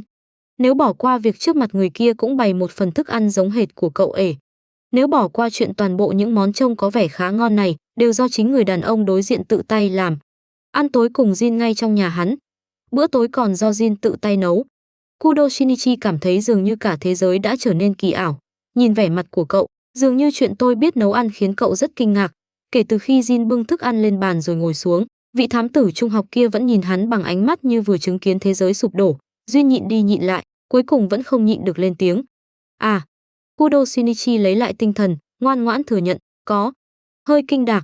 Chỉ có thức ăn tự tay mình làm, tôi mới có thể yên tâm. Jin thành thạo cắt miếng bít tết. Kể từ khi phát hiện có người hạ độc trong đồ ăn giao tận nơi của tôi bắt đầu tự giải quyết chuyện ăn uống. Anh, còn từng gọi đồ ăn giao tận nơi sao? Kudo Shinichi cảm thấy mình đã không thể kiểm soát được biểu cảm trên mặt. Động tác của Jin khựng lại, một bên lông mày nhướng cao, tôi đột nhiên nhớ ra, với tình trạng cơ thể đang phát sốt của cậu không thích hợp ăn bít tết. Nói xong, hắn đứng dậy, bưng chiếc đĩa trước mặt thiếu niên đi rồi dứt khoát đổ toàn bộ vào thùng rác. Khóe miệng Kudo Shinichi không nhịn được giật mạnh. Cho dù tôi phát hiện một mặt không muốn người khác biết của anh cũng không cần phải thẹn quá hóa giận chứ. Duyên đang định trở về chỗ ngồi chợt dừng bước, tiện tay cầm luôn đĩa mì ý đi, thứ này cũng không thích hợp ăn. Kudo Shinichi, kết quả cuối cùng, vị thám tử trung học chỉ có thể ngồi đó, cả người tỏa ra oán khí, vừa nhìn Duyên ung dung dùng bữa, vừa dùng nĩa xiên salad đưa vào miệng. Không ngờ người này lại nhỏ nhen đến vậy. Két, vì không chú ý lực tay, chiếc nĩa cào lên mặt đĩa, phát ra âm thanh chói tai. Động tác của người đàn ông đối diện khựng lại, hắn không ngẩng đầu mà lạnh nhạt nói, ăn xong thì sang một bên ngồi. Kudo Shinichi, tên khắc nghiệt, nhỏ nhen lại còn soi mói này. Đại ca, em không muốn tới cái nơi chim không thèm đậu đó, anh có thể đổi hình phạt khác được không? Em biết lần này mình sai rồi. Giọng gào thét vang dội của vodka trong điện thoại khiến Jin khẽ nhướng mày, thượng lộ bình an, vodka. Nói xong, hắn không hề để tâm đến tiếng kêu rên ở đầu dây bên kia, dứt khoát cúp máy. Khóe miệng Kudo Shinichi giật nhẹ. Cậu nhìn người đàn ông đang ngồi trên ghế trước cửa sổ sát đất. Đến cậu cũng nghe được giọng người trong điện thoại đáng thương và khẩn thiết đến mức nào.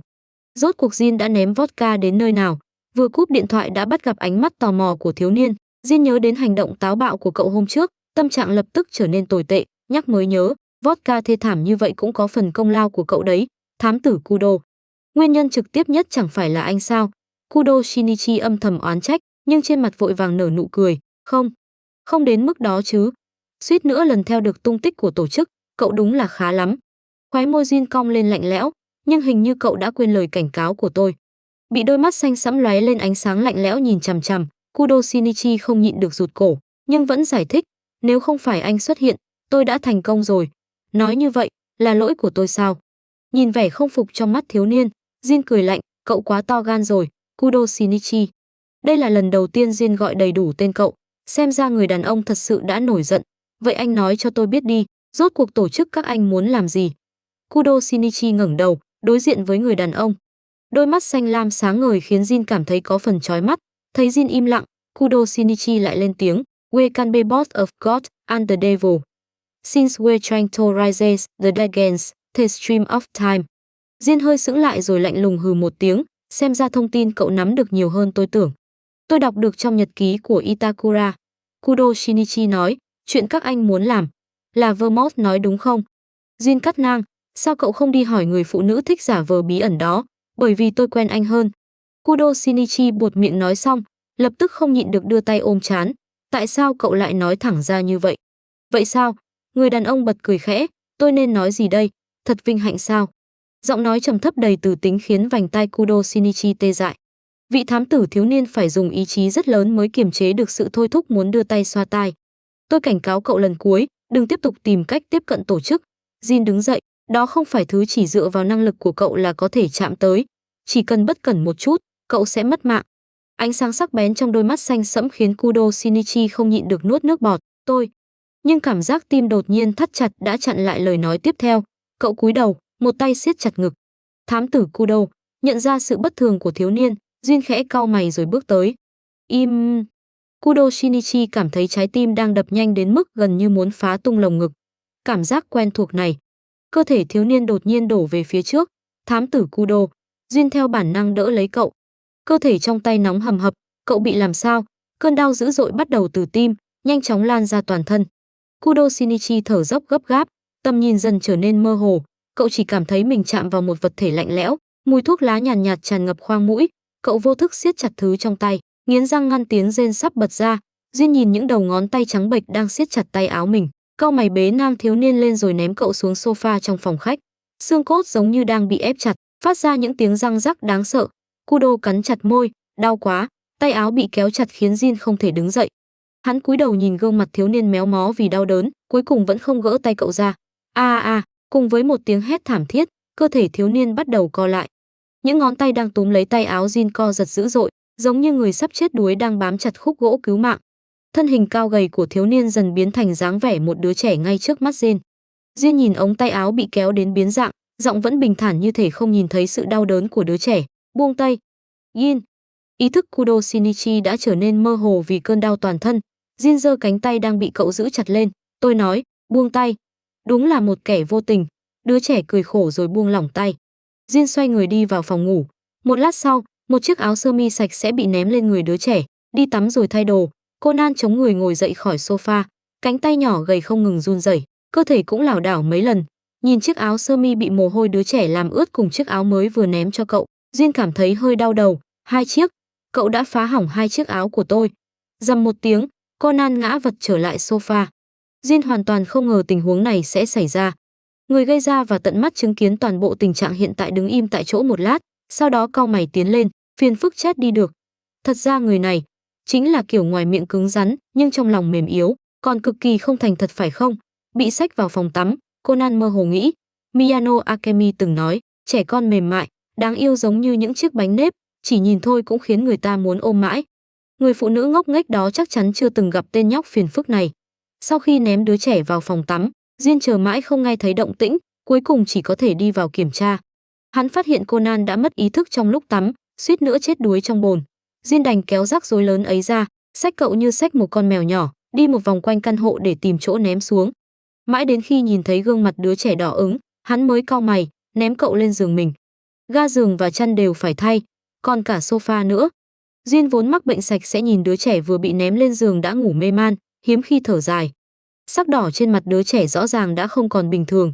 Cậu nhíu mày khó chịu.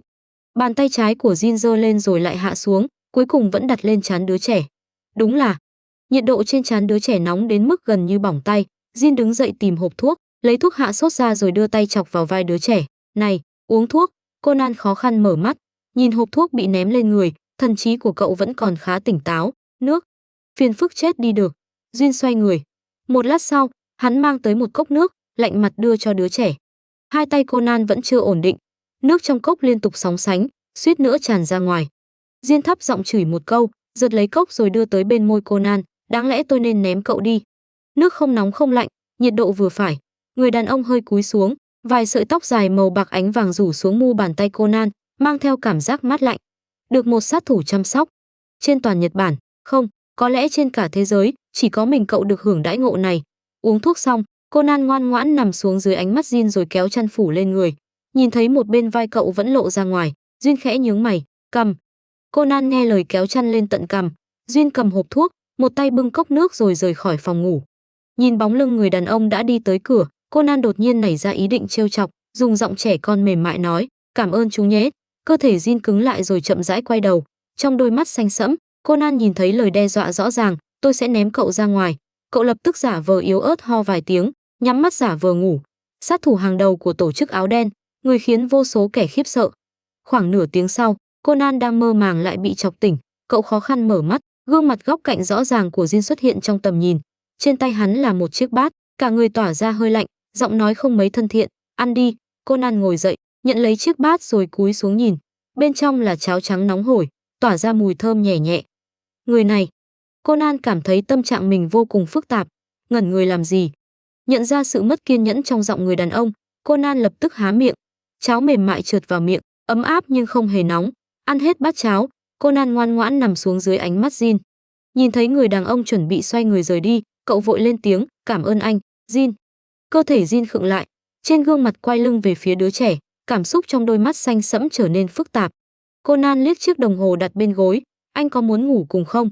Jin cố kiềm chế tiếng nghiến răng. Đừng ép tôi ném cậu ra ngoài, Kudo Shinichi, chúc ngủ ngon.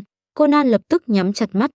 Đợi đến khi cánh cửa đóng rầm lại, đứa trẻ mới mở mắt, dạ dày ấm áp, cơ thể cũng ấm áp, mùi thuốc lá nhàn nhạt tràn ngập khoang mũi. Conan không nhịn được thoải mái thở dài. Vermouth nói không sai. Người này, quả thật là một người rất mềm lòng. Ánh mặt trời xuyên qua cửa sổ sát đất, tràn vào căn hộ, khiến không gian bên trong sáng rõ. Quả thật là một buổi sáng đẹp trời. Trong phòng ngủ, đứa trẻ đang quấn trong chiếc áo sơ mi của người trưởng thành, ngồi trên giường, vô tội mở to mắt nhìn người đàn ông có sắc mặt âm trầm bên cạnh. Tôi không có quần áo. Jin khoanh hai tay trước ngực, cười lạnh, thám tử Kudo, cậu hơi được voi đòi tiên rồi đấy. Nhưng quần áo của tôi đã rách hết, hoàn toàn không thể mặc được.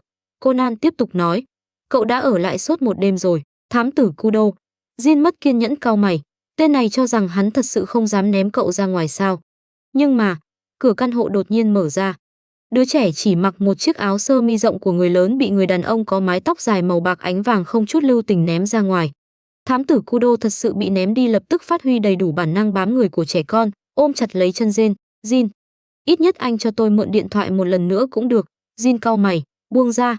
Đứa trẻ lắc đầu, cho tôi mượn điện thoại một lát đi. Buông ra, không được. Mặc thế này ra ngoài lạnh lắm. Buông tay. Không. Thấy hai người ngoài cửa, một người cứ bám chặt không buông, người kia đã mất kiên nhẫn đến mức gần như sắp nổi cáu. Đột nhiên một tiếng canh vang lên, thang máy đang đi lên dừng lại ở tầng này, cả hai cùng sững người. Cậu thám tử thiếu niên lập tức hoàn hồn, đảo mắt một vòng rồi vội vàng đổi sang vẻ mặt đáng thương, nước mắt lưng tròng như sắp khóc.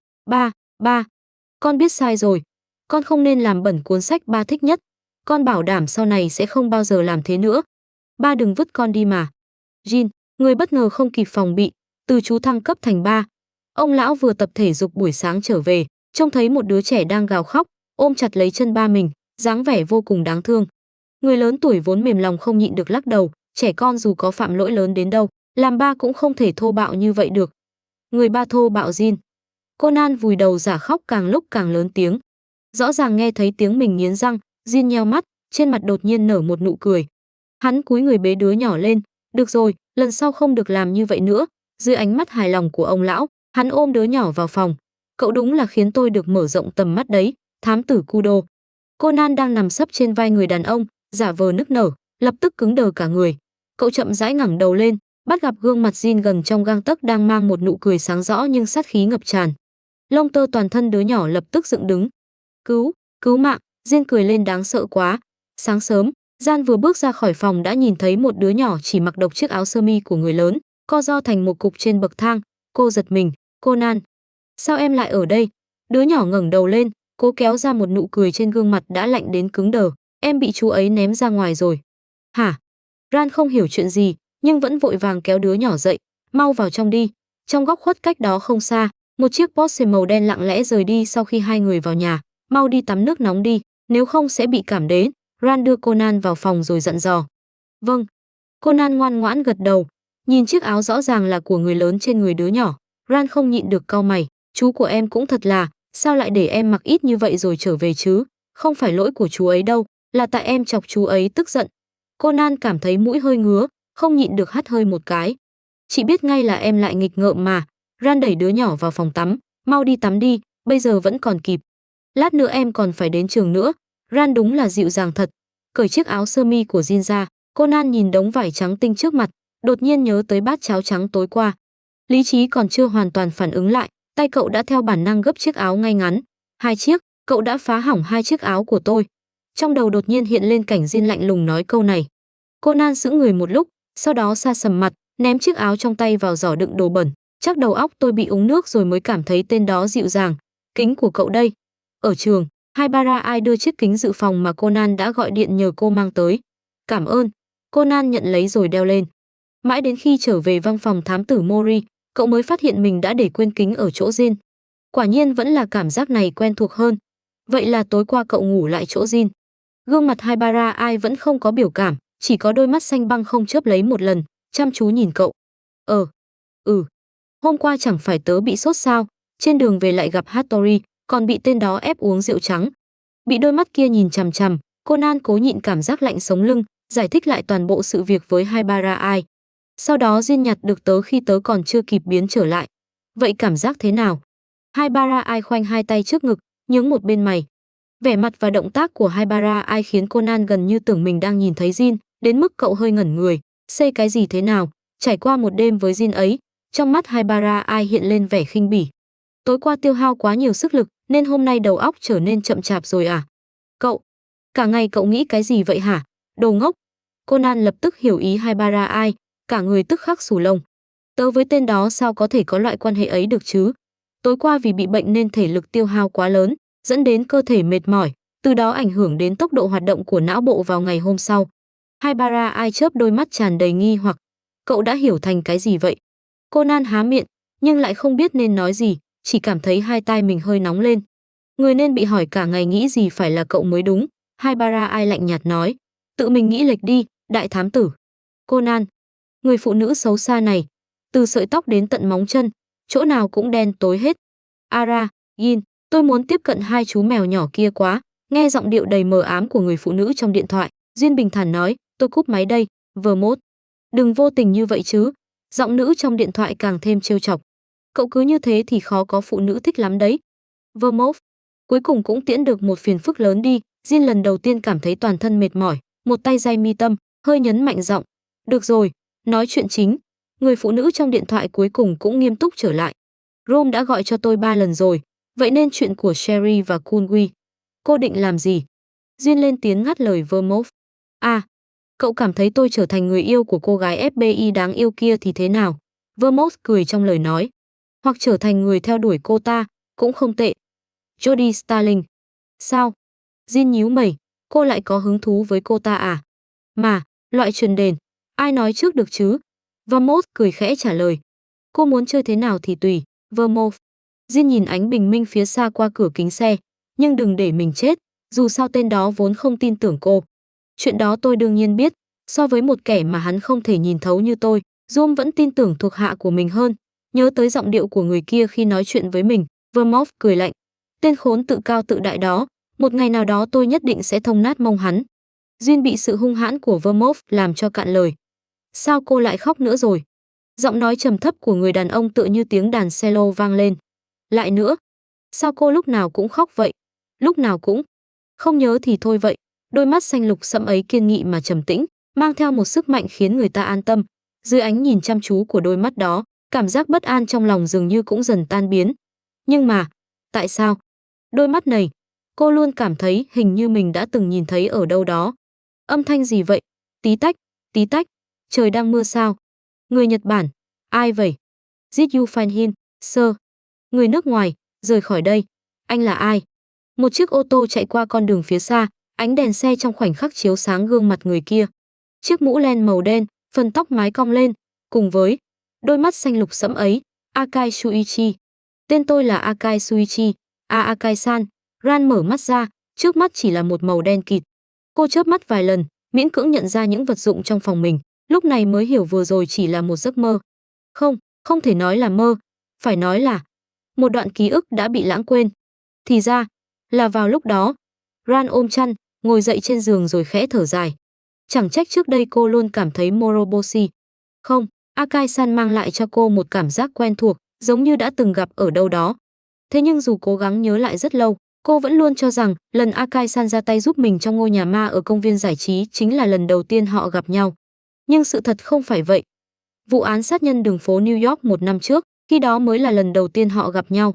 Lúc ấy, cô tranh thủ kỳ nghỉ cùng Shinichi đến New York chơi, lại được mẹ của Shinichi là dì Yukiko cho biết gần đây trên đường phố New York xuất hiện một tên sát nhân liên hoàn, chuyên nhắm vào những phụ nữ trẻ rồi tàn nhẫn sát hại họ. Khi đó, mặc dù hơi sợ hãi, nhưng vì nghĩ rằng chỉ cần ở bên cạnh dì Yukiko và Shinichi thì sẽ rất an toàn, nên cô vẫn vui chơi thoải mái.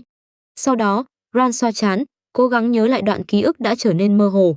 Sau đó, hình như là trên đường cô và Shinichi trở về, khi ấy trời đang mưa, chiếc khăn tay mà cô nhận được từ nữ minh tinh mình vẫn luôn ngưỡng mộ, Sharon Vineyard, bị một cơn gió thổi bay, mắc trên lan can của một tòa nhà bỏ hoang bên đường. Shinichi chạy vào trong tòa nhà để giúp cô lấy lại chiếc khăn, còn cô đứng bên đường chờ cậu. Tiếp theo, sau khi Shinichi rời đi, cô mới nhận ra lúc này mình đang đứng một mình trong con hẻm hoang vắng. Không ít tòa nhà ở hai bên đã bị bỏ hoang, ven đường cũng không có đèn. Những ô cửa sổ tối đen trên các tòa nhà luôn khiến cô cảm thấy dường như có thứ gì đó đang ẩn nấp bên trong, mang ác ý nhìn chằm chằm vào mình. Cô không nhịn được run lên, nước mắt dần dâng đầy trong mắt. Phía sau đột nhiên vang lên tiếng bước chân khiến cả người cô run bắn. Cô lấy hết can đảm quay đầu lại, lập tức nhìn thấy một bóng người cao lớn đang đi về phía mình. Dựa vào ánh sáng mờ tối, cô nhìn rõ mái tóc dài phía sau người kia. Sát nhân đường phố. Người Nhật Bản. Tóc dài, nhớ tới những gì đã nghe được từ dì Yukiko, cô vô thức lùi lại một bước. Thế nhưng người kia, anh hỏi cô có phải người Nhật Bản không, có từng nhìn thấy một người đàn ông để tóc dài màu bạc, mặt đầy râu hay không? Anh còn nói nơi này rất nguy hiểm, bảo cô mau chóng rời đi. Hơn nữa, những người mặc đồng phục FBI chạy tới sau đó còn gọi anh là Sir. Vậy nên, người đàn ông khi ấy, Hóa ra chính là Akai-san, chẳng trách sau này Akai-san lại nói, sao cô lại khóc nữa rồi. Gian vô thức nắm chặt góc chăn, đột nhiên cảm thấy hơi xấu hổ. Dù sao cả hai lần cô khóc đều bị cùng một người nhìn thấy, hơn nữa rõ ràng người kia vẫn còn nhớ. Akai ai? Suichi. Nhưng trước đây người đó rõ ràng đã nói mình tên là Morobo Shizai. Ran đột nhiên nhớ ra, lần trước khi gặp người đó trên đường, tóc của anh đã được cắt ngắn, lại còn đi cùng người của FBI. Khẩu súng, Akai Shuichi. Rốt cuộc anh là ai? Trong phòng y tế của trường tiểu học Titan, vị bác sĩ trẻ tuổi nho nhã đang ngồi xổm trước mặt đứa nhỏ ngồi trên ghế, cẩn thận kiểm tra vết thương trên chân cậu. Bị mảnh kính cứa phải đúng không? Bác sĩ hỏi. Vâng. Conan gật đầu. Lúc quét dọn, em không cẩn thận bị mảnh kính vỡ trên sàn cứa trúng. Vị bác sĩ trẻ dùng kẹp gắp một miếng bông y tế lên, có thể sẽ hơi đau đấy. Conan, em cố chịu một chút nhé. Không sao đâu. Bác sĩ Are, em không sợ đau. Conan siết chặt nắm tay, tràn đầy tự tin nói. Ồ, vậy sao? Bác sĩ Arade khẽ nhướng mày, động tác rất khó nhận ra. Miếng bông nhắm thẳng vào vết thương trên chân đứa nhỏ, ấn mạnh xuống. Mãi đến khi bác sĩ Arade nói xong rồi, Conan mới thở phào nhẹ nhõm, vội vàng lau đi những giọt nước mắt sinh lý vừa trào ra nơi khóe mắt vì đau. Mấy ngày tới nhớ chú ý, đừng để vết thương dính nước. Những món như thịt bò, thịt gà tốt nhất cũng không nên ăn. Bác sĩ Are vẫn giữ nụ cười ôn hòa, vừa thu dọn dụng cụ vừa dặn dò. Nếu không sẽ ảnh hưởng đến quá trình lành vết thương. Em biết rồi, cảm ơn bác sĩ Arade. Conan cúi đầu nhìn vết thương trên chân, băng gạc được quấn vô cùng cẩn thận, nhưng chiếc nơ bướm nổi bật bên trên thì... Cái đó... Bác sĩ Arade, bác có thể đừng buộc băng gạc thành hình như thế này được không? Nhịn hồi lâu, Conan cuối cùng vẫn phải lên tiếng. Ara, thế này chẳng phải rất đáng yêu sao? Bác sĩ Arade cười ôn hòa vô hại. Bác cảm thấy nó rất hợp với em đấy. Khóe miệng Conan giật giật, em đâu phải con gái. Cuối cùng, ngài thám tử vẫn phải sa sầm mặt bước ra khỏi phòng y tế, mang theo một con bướm đậu trên chân, đôi cánh bướm còn khẽ rung lên theo từng bước đi của cậu. Đi thôi. Vừa bước ra ngoài, Conan đã nghe thấy giọng nói quen thuộc. Quay đầu nhìn lại, cậu thấy Haibara Ai đang tựa vào bức tường bên ngoài phòng y tế, mở to mắt nhìn mình. Conan đáp rồi đi về phía cô. Haibara Ai nhìn chằm chằm đôi cánh bướm đang rung rinh đầy sinh động kia, gương mặt không chút biểu cảm. Phụt. Trên trán Conan lập tức nổi lên một dấu thập. Cậu tức giận nói, có gì đáng cười chứ, đồ ngốc. Chẳng có gì đáng cười cả. Haibara Ai rời khỏi bức tường, thản nhiên trả lời. Conan cảm thấy nếu mình đang ở trong truyện tranh, oán khí phía sau chắc chắn đã có thể hóa thành thực thể, có khi quanh người còn xuất hiện từng luồng khí đen lượn lờ. Nhưng nơi này dù sao cũng không phải truyện tranh, vì vậy cậu chỉ có thể ôm gương mặt đầy uất ức, sóng vai đi cùng Haibara Ai. Mùi. Haibara Ai đột nhiên lẩm bẩm. Hả? Cái gì? Conan hơi ngạc nhiên trước phản ứng của cô, lập tức thu lại toàn bộ oán niệm. Haibara Ai giả vờ vô tình quay đầu nhìn về phía sau đó hạ giọng xuống cực thấp. Trên người thành viên của tổ chức đều có một loại mùi đặc biệt, chỉ cần bọn họ xuất hiện gần đây, tớ sẽ cảm nhận được. Này, Conan liếc xéo cô, mũi cậu thính thật đấy, bạn học Haibara Ai, chó nghiệp vụ chuyên đánh hơi ma túy, cảm ơn lời khen. Haibara Ai khẽ nheo mắt, không chút khách sáo nhận lấy, sau đó lập tức để lộ nanh độc. Tên nhóc thám tử chỉ ngửi thấy mùi của Jin. Conan, này, sao lại nhắc tới tên đó nữa vậy? Với lại, cậu cứ kéo tên đó ghép với tớ là có ý gì hả? Haibara Ai lạnh nhạt nói, vừa nhắc tới tên đó đã xù lông, cậu lại đang làm sao vậy?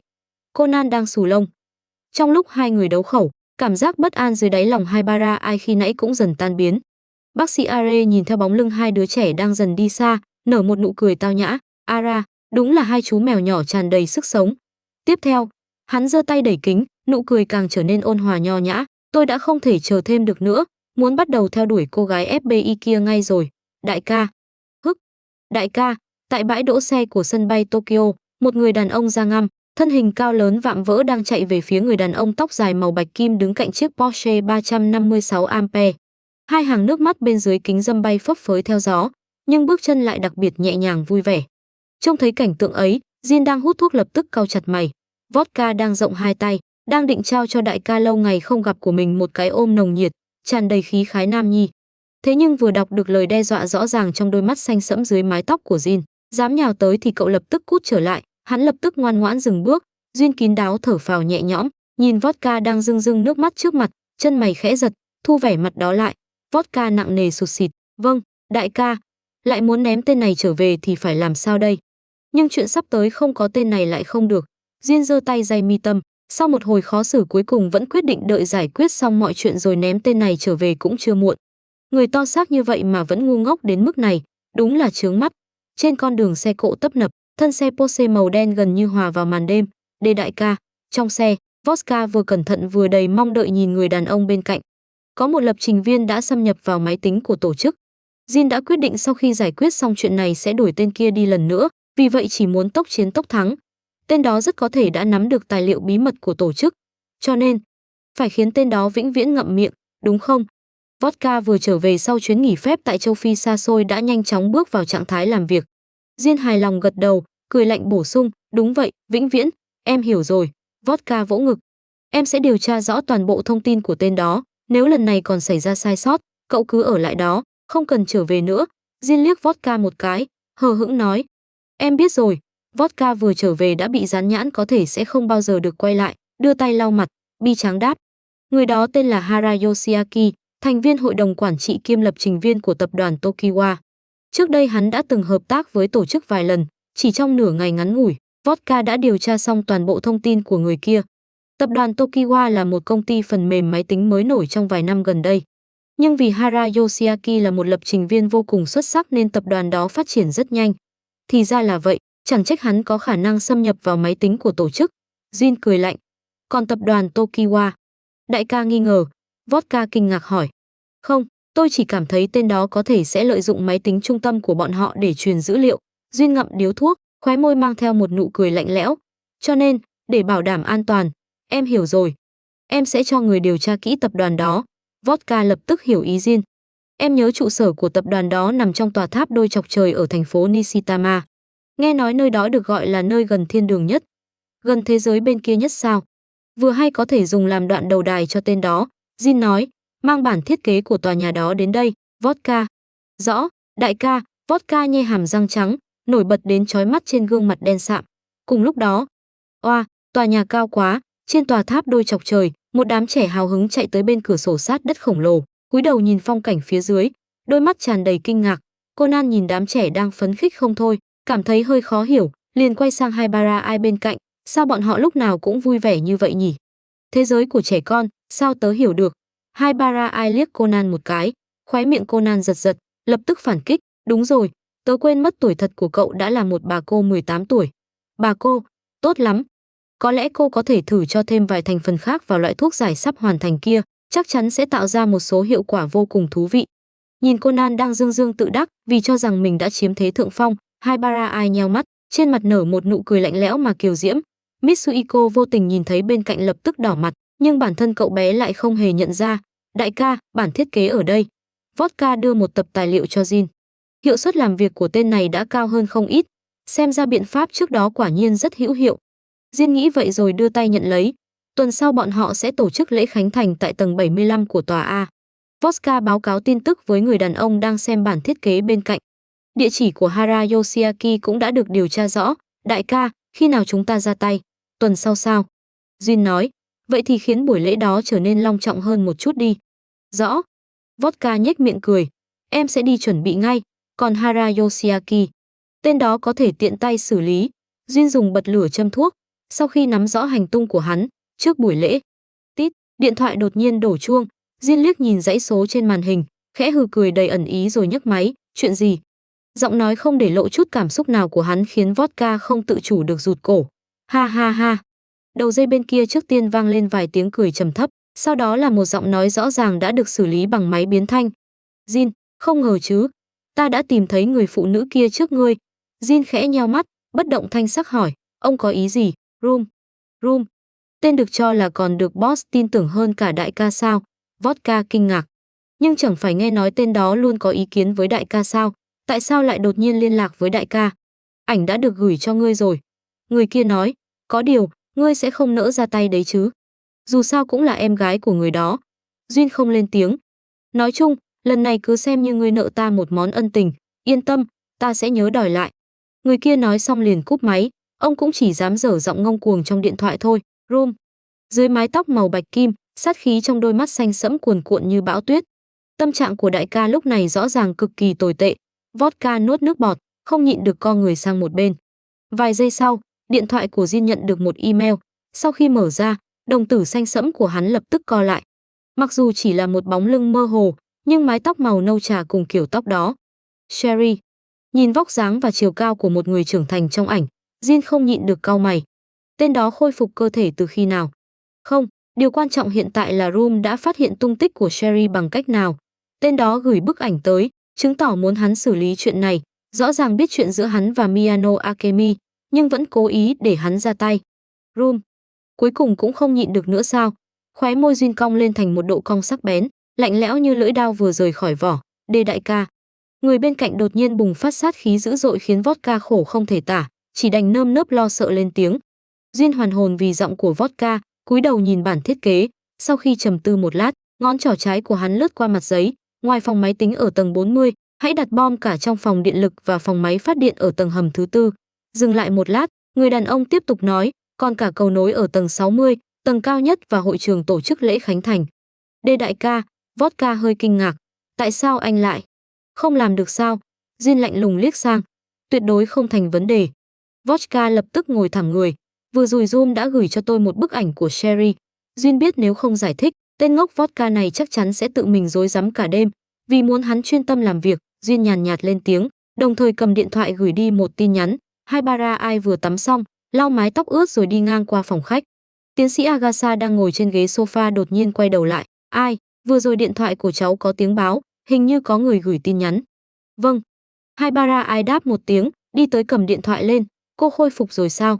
Nhìn câu hỏi không đầu không đuôi kia, sau đó xác nhận lại số của người gửi. Haibara Ai hơi kinh ngạc, Jin có ý gì vậy? Suy nghĩ một lát, Haibara Ai trả lời, vẫn chưa, có chuyện gì sao? Đợi vài phút, bên kia vẫn không trả lời. Có lẽ sau khi đọc xong, hắn lập tức không muốn để ý đến cô nữa. Haibara Ai nhướng mày, mở danh bạ rồi gửi một dãy số sang. Lần này đối phương trả lời rất nhanh, nhưng chỉ có một dấu hỏi. Khóe môi Haibara Ai cong lên thành một nụ cười đầy hứng thú, số điện thoại của Kudo. Tôi đã sớm cảm thấy nên đưa nó cho anh rồi, ngoài ra còn một số của Edogawa nữa. Nhàm chán. Hoàn toàn không bị thái độ lạnh nhạt của đối phương đả kích, Haibara Ai bắt chước giọng điệu của Vermouth, nhanh chóng trả lời, đúng là một người đàn ông vô vị ô. Jin lạnh mặt nhét điện thoại vào túi áo. Vodka bên cạnh đã hoàn toàn sững sờ, hắn vừa nhìn thấy gì vậy? Đại ca vậy mà lại nhắn tin trò chuyện với người khác. Từ vừa rồi điện thoại của đại ca đã liên tục vang lên. Trong lòng Vodka tò mò đến mức giống như có móng mèo cào liên tục, nhưng nhìn vẻ mặt của đại ca, hắn vẫn cố ép cảm xúc ấy xuống, tiếp tục ngoan ngoãn lái xe. Lỡ như hắn không cẩn thận đâm đầu vào họng sống, đại ca lại ném hắn tới châu Phi thì phải làm sao? Vì vậy, vẫn nên cẩn thận một chút, tốt nhất đừng chọc giận đại ca. Còn chuyện mình có thể đã có chị dâu, hắn hoàn toàn không biết gì cả. Nhưng nói đi cũng phải nói lại, rốt cuộc đại ca thích đàn ông hay phụ nữ vậy? Khi nhìn thấy tên nhóc đeo kính quen thuộc qua ống ngắm của khẩu súng bắn tỉa, Jin không nhịn được nhướng mày, sao đi đâu cũng gặp tên đó vậy? Nhưng hiện tại, điều quan trọng vẫn là xác định người phụ nữ có vóc dáng cực kỳ giống Sherry kia, có thật sự là cô hay không? Nhìn qua thì có lẽ không phải. Dù sao, các đường nét trên gương mặt người phụ nữ kia liên tục thay đổi với biên độ lớn, điều mà Sherry chưa từng làm. Qua ống ngắm, khi nhìn thấy những biểu cảm phong phú liên tục xuất hiện trên mặt người phụ nữ kia, Jin lập tức xác định cô ta không phải Sherry. Lần này Zoom đúng là tự bê đá đập chân mình. Tâm trạng Jin khá tốt. Thấy thám tử Kudo đang chống cằm bằng một tay, không biết suy nghĩ chuyện gì, hắn liền điều chỉnh tia laser của ống ngắm, lướt qua mắt cậu. Ngay sau đó, Jin nhìn thấy cậu thám tử nhỏ lập tức làm động tác chỉnh kính, quay đầu nhìn về phía này, trên mặt hiện rõ vẻ kinh ngạc, phản ứng vẫn khá nhanh nhạy. Dưới ánh nhìn chăm chú của Conan, Jin hạ khẩu súng bắn tỉa xuống, lùi vào bóng tối rồi biến mất. Jin lại xuất hiện ở nơi này. Nói như vậy, suy đoán trước đó của cậu là chính xác. Vụ nổ trong tòa nhà này quả nhiên có liên quan đến tổ chức áo đen. Sau khi thuận lợi đi thang máy trở lại mặt đất, Conan vẫn không ngừng suy nghĩ về cảnh tượng vừa rồi. Jin đã cố ý nhắc nhở cậu, hơn nữa mục tiêu của hắn hẳn là người phụ nữ trong thang máy. Nhưng tại sao cuối cùng hắn lại bỏ qua cô ta, lại còn cố tình để cậu phát hiện sự tồn tại của mình? Tên đó không phải đột nhiên lên cơn đấy chứ? Chẳng lẽ hắn chỉ muốn chào hỏi cậu thôi sao? Không thể đoán ra ý đồ của người đàn ông kia, Conan không nhịn được mở rộng trí tưởng tượng. Lần sau nhớ mở to mắt ra nhìn cho rõ. Room. Không để tâm đến tiếng gầm tức đến hộc máu ở đầu dây bên kia, Jin cúp máy rồi ra lệnh cho Vodka. Lần này là sai lầm của Rome, nhưng những thứ đã bố trí trước đó vẫn có thể dùng để đánh lạc hướng cảnh sát. Kết thúc tất cả đi, Vodka. Em hiểu rồi, đại ca. Vodka làm theo chỉ thị của Jin, ấn nút trên chiếc điều khiển từ xa trong tay. Ngay lập tức, liên tiếp vài tiếng nổ vang lên. Cây cầu nối giữa hai tòa nhà bị nổ gãy, rơi xuống đất tạo nên tiếng động ầm ầm dữ dội. Cùng lúc đó, trên tầng cao nhất của tòa nhà, ngọn lửa ngút trời cũng bùng lên. Đúng là một buổi lễ khánh thành hoa lệ. Đại ca, Vodka cười khà khà. Sắc mặt Jin lại trầm xuống, với thị lực cực tốt của hắn, vừa rồi hắn đã nhìn thấy một bóng người dẫm trên ván trượt, lao qua cây cầu nối đã bị nổ gãy, bay thẳng vào tòa nhà đang phát nổ. Hơn nữa, bóng người đó, nhìn thế nào cũng thấy quen mắt. Nhân lúc Vodka không chú ý, Jin đi sang một bên, lấy điện thoại ra, hắn nhìn chằm chằm vào một dãy số hồi lâu, cuối cùng vẫn nhấn nút gọi. Cuộc gọi nhanh chóng được kết nối, giọng nói non nớt của đứa trẻ truyền tới, "Moshi Moshi, Sherry có ở đó không?" Tên kia liều lĩnh lao vào tòa nhà đó như vậy, rất có thể là vì đồng đội của cậu đang ở phía đối diện, mà Sherry vẫn luôn đi theo bên cạnh cậu ở. Jin. Cho dù giọng nói bị biến đổi đôi chút do truyền qua sóng điện, Conan vẫn dễ dàng nhận ra chất giọng của đối phương, kinh ngạc đến trợn mắt há miệng. Tên đó sao lại gọi điện cho cậu? Tại sao tên đó lại có số điện thoại của cậu? Tiếng kêu của Conan lập tức thu hút sự chú ý của mấy đứa trẻ. Cậu liếc Haibara ai một cái, quay lưng lại rồi hỏi, đúng vậy, Haibara đang ở đây. Trong hội trường ở tầng 75 có đặt bom. Thời gian còn lại trước khi phát nổ không nhiều. Jin cụp mắt xuống. Đây không phải là một tin tốt. Làm sao anh biết chuyện có bom? Chẳng lẽ đúng như tôi đoán, là các anh? Cậu có thể bảo đảm an toàn cho cô ấy không? Jin ngắt lời Conan. Ánh mắt Conan đảo quanh hội trường một vòng. Khi nhìn thấy chiếc xe thể thao màu đỏ được dùng làm phần thưởng, trong lòng cậu lập tức có tính toán, có thể, mặc dù hơi mạo hiểm. Vậy là được. Jin nói xong liền cúp máy. Hiện tại, hắn cũng chỉ có thể lựa chọn giao chuyện này cho tên nhóc kia. Này! Conan nhìn cuộc gọi bị đơn phương ngắt, khóe miệng khẽ giật. Ngay sau đó, cậu hít sâu một hơi rồi nhìn mọi người. Bây giờ, chúng ta sẽ cùng thực hiện một chuyến phiêu lưu cực kỳ gay cấn. Lợi dụng luồng khí sinh ra từ vụ nổ làm lực nâng, chiếc xe thể thao màu đỏ rực rỡ lấy màn đêm làm phông nền, vạch nên một đường cong mềm mại mà đẹp đẽ trên không trung. Đúng là một tên to gan. Jin nhìn chiếc xe thể thao như mọc thêm đôi cánh, bay sang tòa nhà đối diện, sau đó lập tức xoay người lên xe. Đuôi chiếc Porsche vung sang một bên rồi nhanh chóng biến mất trong màn đêm. Sau khi đưa mọi người trốn thoát an toàn, Conan lấy chiếc điện thoại đang rung trong túi ra. Khi mở tin nhắn và nhìn thấy nội dung bên trong, cậu rõ ràng sững người. Nhìn dòng chữ gửi thành công hiển thị trên màn hình, ngón tay Jin khẽ động vài lần rồi xóa tin nhắn. Conan, sao vậy? Thấy đứa nhỏ cầm điện thoại ngẩn người, Ran không nhịn được hỏi. Không có gì đâu, Ran đi chân. Conan lắc đầu, cất điện thoại vào túi áo. Một người như vậy mà cũng biết nói cảm ơn. Có điều, tên đó thật lòng muốn bảo vệ Haibara. Conan nhìn cô bé đang đứng bên cạnh với vẻ mặt lạnh nhạt, không nhịn được nghĩ. Nhưng chuyện tên đó biết số điện thoại của cậu vẫn khiến cậu cảm thấy vô cùng kỳ lạ. Gần đây, tại trường trung học Titan xảy ra một tin tức chấn động. Thầy Are đẹp trai, nho nhã, hiện đang tạm thời đảm nhiệm vai trò huấn luyện viên bóng rổ, đã công khai theo đuổi cô giáo ngoại quốc xinh đẹp Jody. Không ít giáo viên bàn tán sôi nổi về chuyện này, nhưng bất kể nội dung thảo luận là gì, cuối cùng mọi người đều đi đến cùng một kết luận, thầy Are và cô Jody đứng cạnh nhau đúng là rất xứng đôi. Có lẽ chẳng bao lâu nữa họ sẽ được uống rượu mừng của hai người. Mặc kệ người khác bàn tán thế nào, trong hai người đang là trung tâm của câu chuyện, không, chỉ có một người cảm thấy phiền muộn, bất an và nóng nảy không thôi. Chuông tan học vừa vang lên, nữ giáo viên tóc vàng mắt xanh trên bục giảng lập tức tuyên bố tan học, sau đó, khi mọi người còn chưa kịp phản ứng, cô đã xách túi, lao ra khỏi lớp với tốc độ nhanh như chớp. Dạo gần đây, hình như cô Jody rất mong đến giờ tan học. Ran nhìn theo bóng người nhanh chóng biến mất, tự lẩm bẩm. Có lẽ là vì thầy Arade đang chờ cô ấy ở bên ngoài.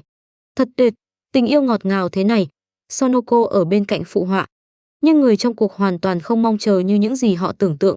Mắt thấy sắp ra khỏi cổng trường, Jody vô thức tăng nhanh bước chân. Chỉ cần rời khỏi trường, cô sẽ có thể thoát khỏi tên kia. Cô Jody. Một giọng nói dịu dàng, dễ nghe vang lên từ phía sau. Tâm trạng đang dần nhẹ nhõm của Jody lập tức rơi xuống đáy vực. Sao người này lại đuổi theo nữa rồi? Cô Jody, cô định về nhà sao? Chúng ta cùng đi nhé. Người đàn ông trẻ tuổi, tuấn tú đuổi kịp cô. Trên mặt anh ta thoáng hiện một vệt đỏ không quá rõ ràng, nhưng đôi mắt mỉm cười lại chăm chú nhìn thẳng vào cô. Jody cố kéo ra một nụ cười, uyển chuyển từ chối. Cái đó, thầy Ade, lát nữa tôi còn phải đến siêu thị mua một ít đồ. À, vậy thì tốt quá, nhà tôi cũng sắp hết nguyên liệu nấu ăn rồi. Thầy Arade vui mừng mở to mắt, sau đó đầy mong đợi nhìn Jody. Cô Jody, chúng ta cùng đi nhé. À, được thôi. Những người đi ngang qua đều dùng ánh mắt hiểu rõ và mờ ám nhìn hai người. Jody hoàn toàn bất lực, chỉ có thể đồng ý. Thế nhưng trong lòng cô lúc này đã nổi lên sóng to gió lớn. Vermouth, cô chơi như vậy thú vị lắm sao? Thân là đối tượng bị điều tra, Cô còn vội vàng chạy tới gần tôi làm gì? Lại còn bày ra dáng vẻ đang theo đuổi tôi, cô cho rằng tôi không biết thân phận thật của cô sao? Đối tượng lấy lòng lại là phụ nữ, chẳng lẽ cô không cảm thấy khó chịu chút nào sao? Không sai, Are Tomoki, người được mọi người đánh giá vô cùng tốt, thực chất chính là quả táo thối Vermouth, một trong những đối tượng điều tra của bọn họ. Thế nhưng người này hiện tại lại đang theo đuổi cô. Cho dù chỉ là diễn kịch thì cũng khó chịu quá rồi. Một đôi nam nữ sóng vai bước đi trên đường. Ngoại hình nổi bật của cả hai khiến người qua đường không nhịn được cảm thán, đúng là một đôi tình nhân vô cùng xứng đôi. Ha ha ha. Gin, cậu không nhìn thấy vẻ mặt của cô gái nhỏ kia đâu. Đúng là thú vị chết đi được. Ha ha ha. Vermouth dần ngừng cười rồi hỏi, đúng rồi, cậu chạy đến đâu vậy? Sao bên đó ồn thế? Kyoto. Jin đứng trong bóng tối cạnh con hẻm bên một quán rượu, bị môi trường ồn ào làm cho hơi đau đầu, ngắn gọn trả lời. Hả? Nhưng hôm qua tôi vẫn còn nhìn thấy vodka mà. Ngón tay đang kẹp điếu thuốc dành cho nữ của Vermouth, dừng lại giữa không trung trong chốc lát. Chẳng lẽ cậu bỏ lại một mình cậu ta rồi đi sao? Cậu ta cũng chịu à? Vermouth. Nhận ra người phụ nữ trong điện thoại rõ ràng đang muốn trò chuyện linh tinh, Jin cau mày gọi tên cô. Nói chung, phía FBI hẳn đã biết thân phận của tôi. Hơn nữa, nhận ra sự khó chịu trong giọng nói của người đàn ông, Vermouth nâng ly rượu bên cạnh lên nhấp một ngụm, chuyển sang nói chuyện chính. Tôi cảm thấy rất có thể bọn họ đã chú ý tới hai chú mèo nhỏ kia. Vậy sao? Jin cười lạnh. Đám người đó vẫn chưa ngu ngốc đến mức vô dụng. Ara, hiếm khi nghe thấy cậu khen người khác đấy. Vermouth nhướng mày. Tên kia còn thuê nhà ở gần văn phòng thám tử Mori. Đừng trách tôi không nhắc nhở cậu nhé. Cô đang nói. Akai Shuichi. Jin vẫn có ấn tượng khá sâu sắc với đặc vụ FB có năng lực xuất sắc kia. Dù sau đó cũng là người suýt chút nữa đã trở thành cộng sự của hắn, cuối cùng lại bị phát hiện là gián điệp. Chính là hắn. Trong đôi mắt xanh lam của Vermouth lóe lên một tia sáng. Tôi nhớ tên đó từng nói gì đó về chuyện cậu với hắn vừa là kẻ thù định mệnh, vừa là người yêu. Chẳng lẽ trước khi ở bên Kunwi, cậu còn từng có một đoạn tình cảm với tên đó sao? Chân mày Jin khẽ giật.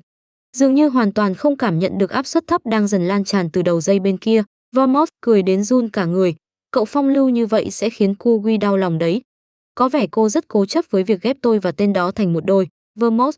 Jin nhắm mắt, giọng nói trầm thấp lộ ra sự nguy hiểm vô hình. Tôi vẫn nên tiếp tục theo đuổi cô gái FBI của mình thì hơn. Tạm biệt nhé, Jin yêu dấu.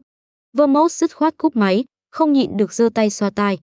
Đúng là một giọng nói khiến người ta mê đắm đến mức khó lòng kiềm chế.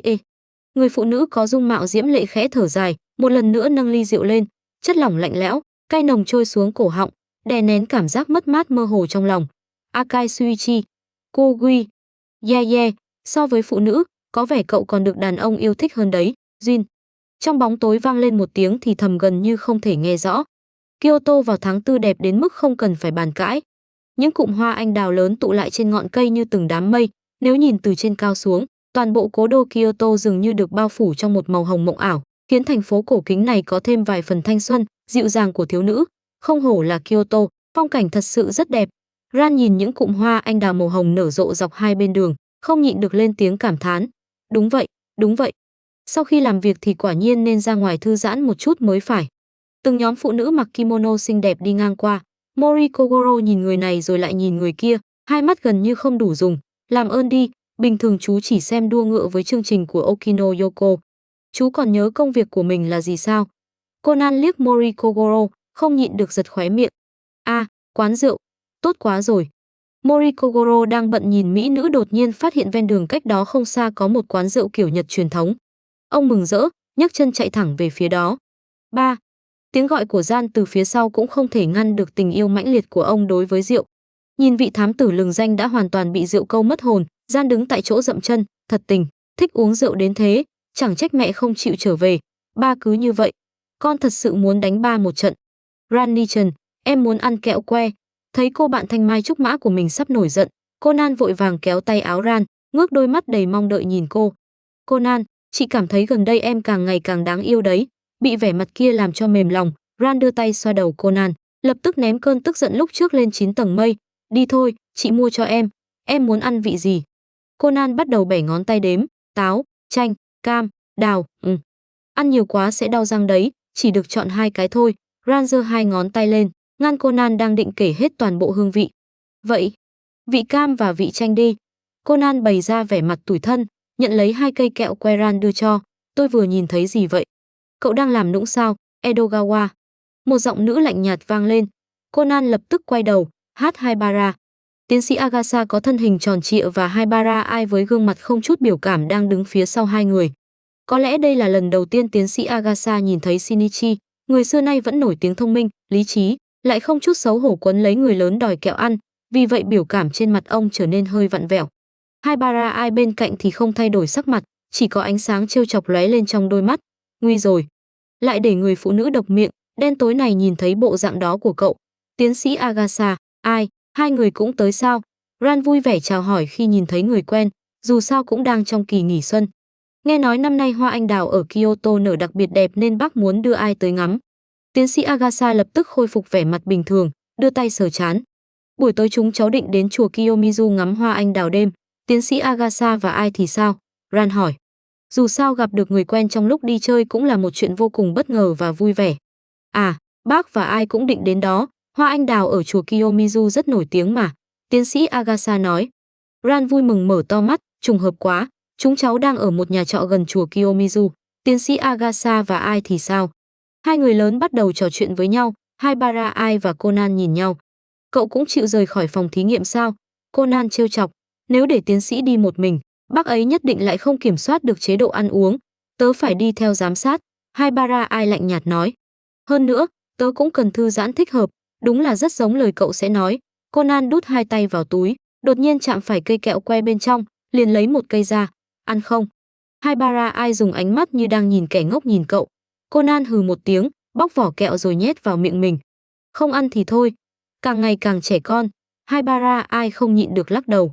Trong một quán rượu nào đó, mấy người đàn ông cao lớn vạm vỡ vây quanh người đàn ông trung niên gầy gò ngồi trong phòng riêng. Những bộ âu phục sẫm màu trên người bọn họ hoàn toàn không phù hợp với cách bài trí kiểu Nhật bên trong căn phòng. Không ai lên tiếng, khiến căn phòng yên tĩnh đến đáng sợ, ngay cả nhân viên phục vụ rượu cũng phải nín thở, không dám phát ra chút âm thanh nào.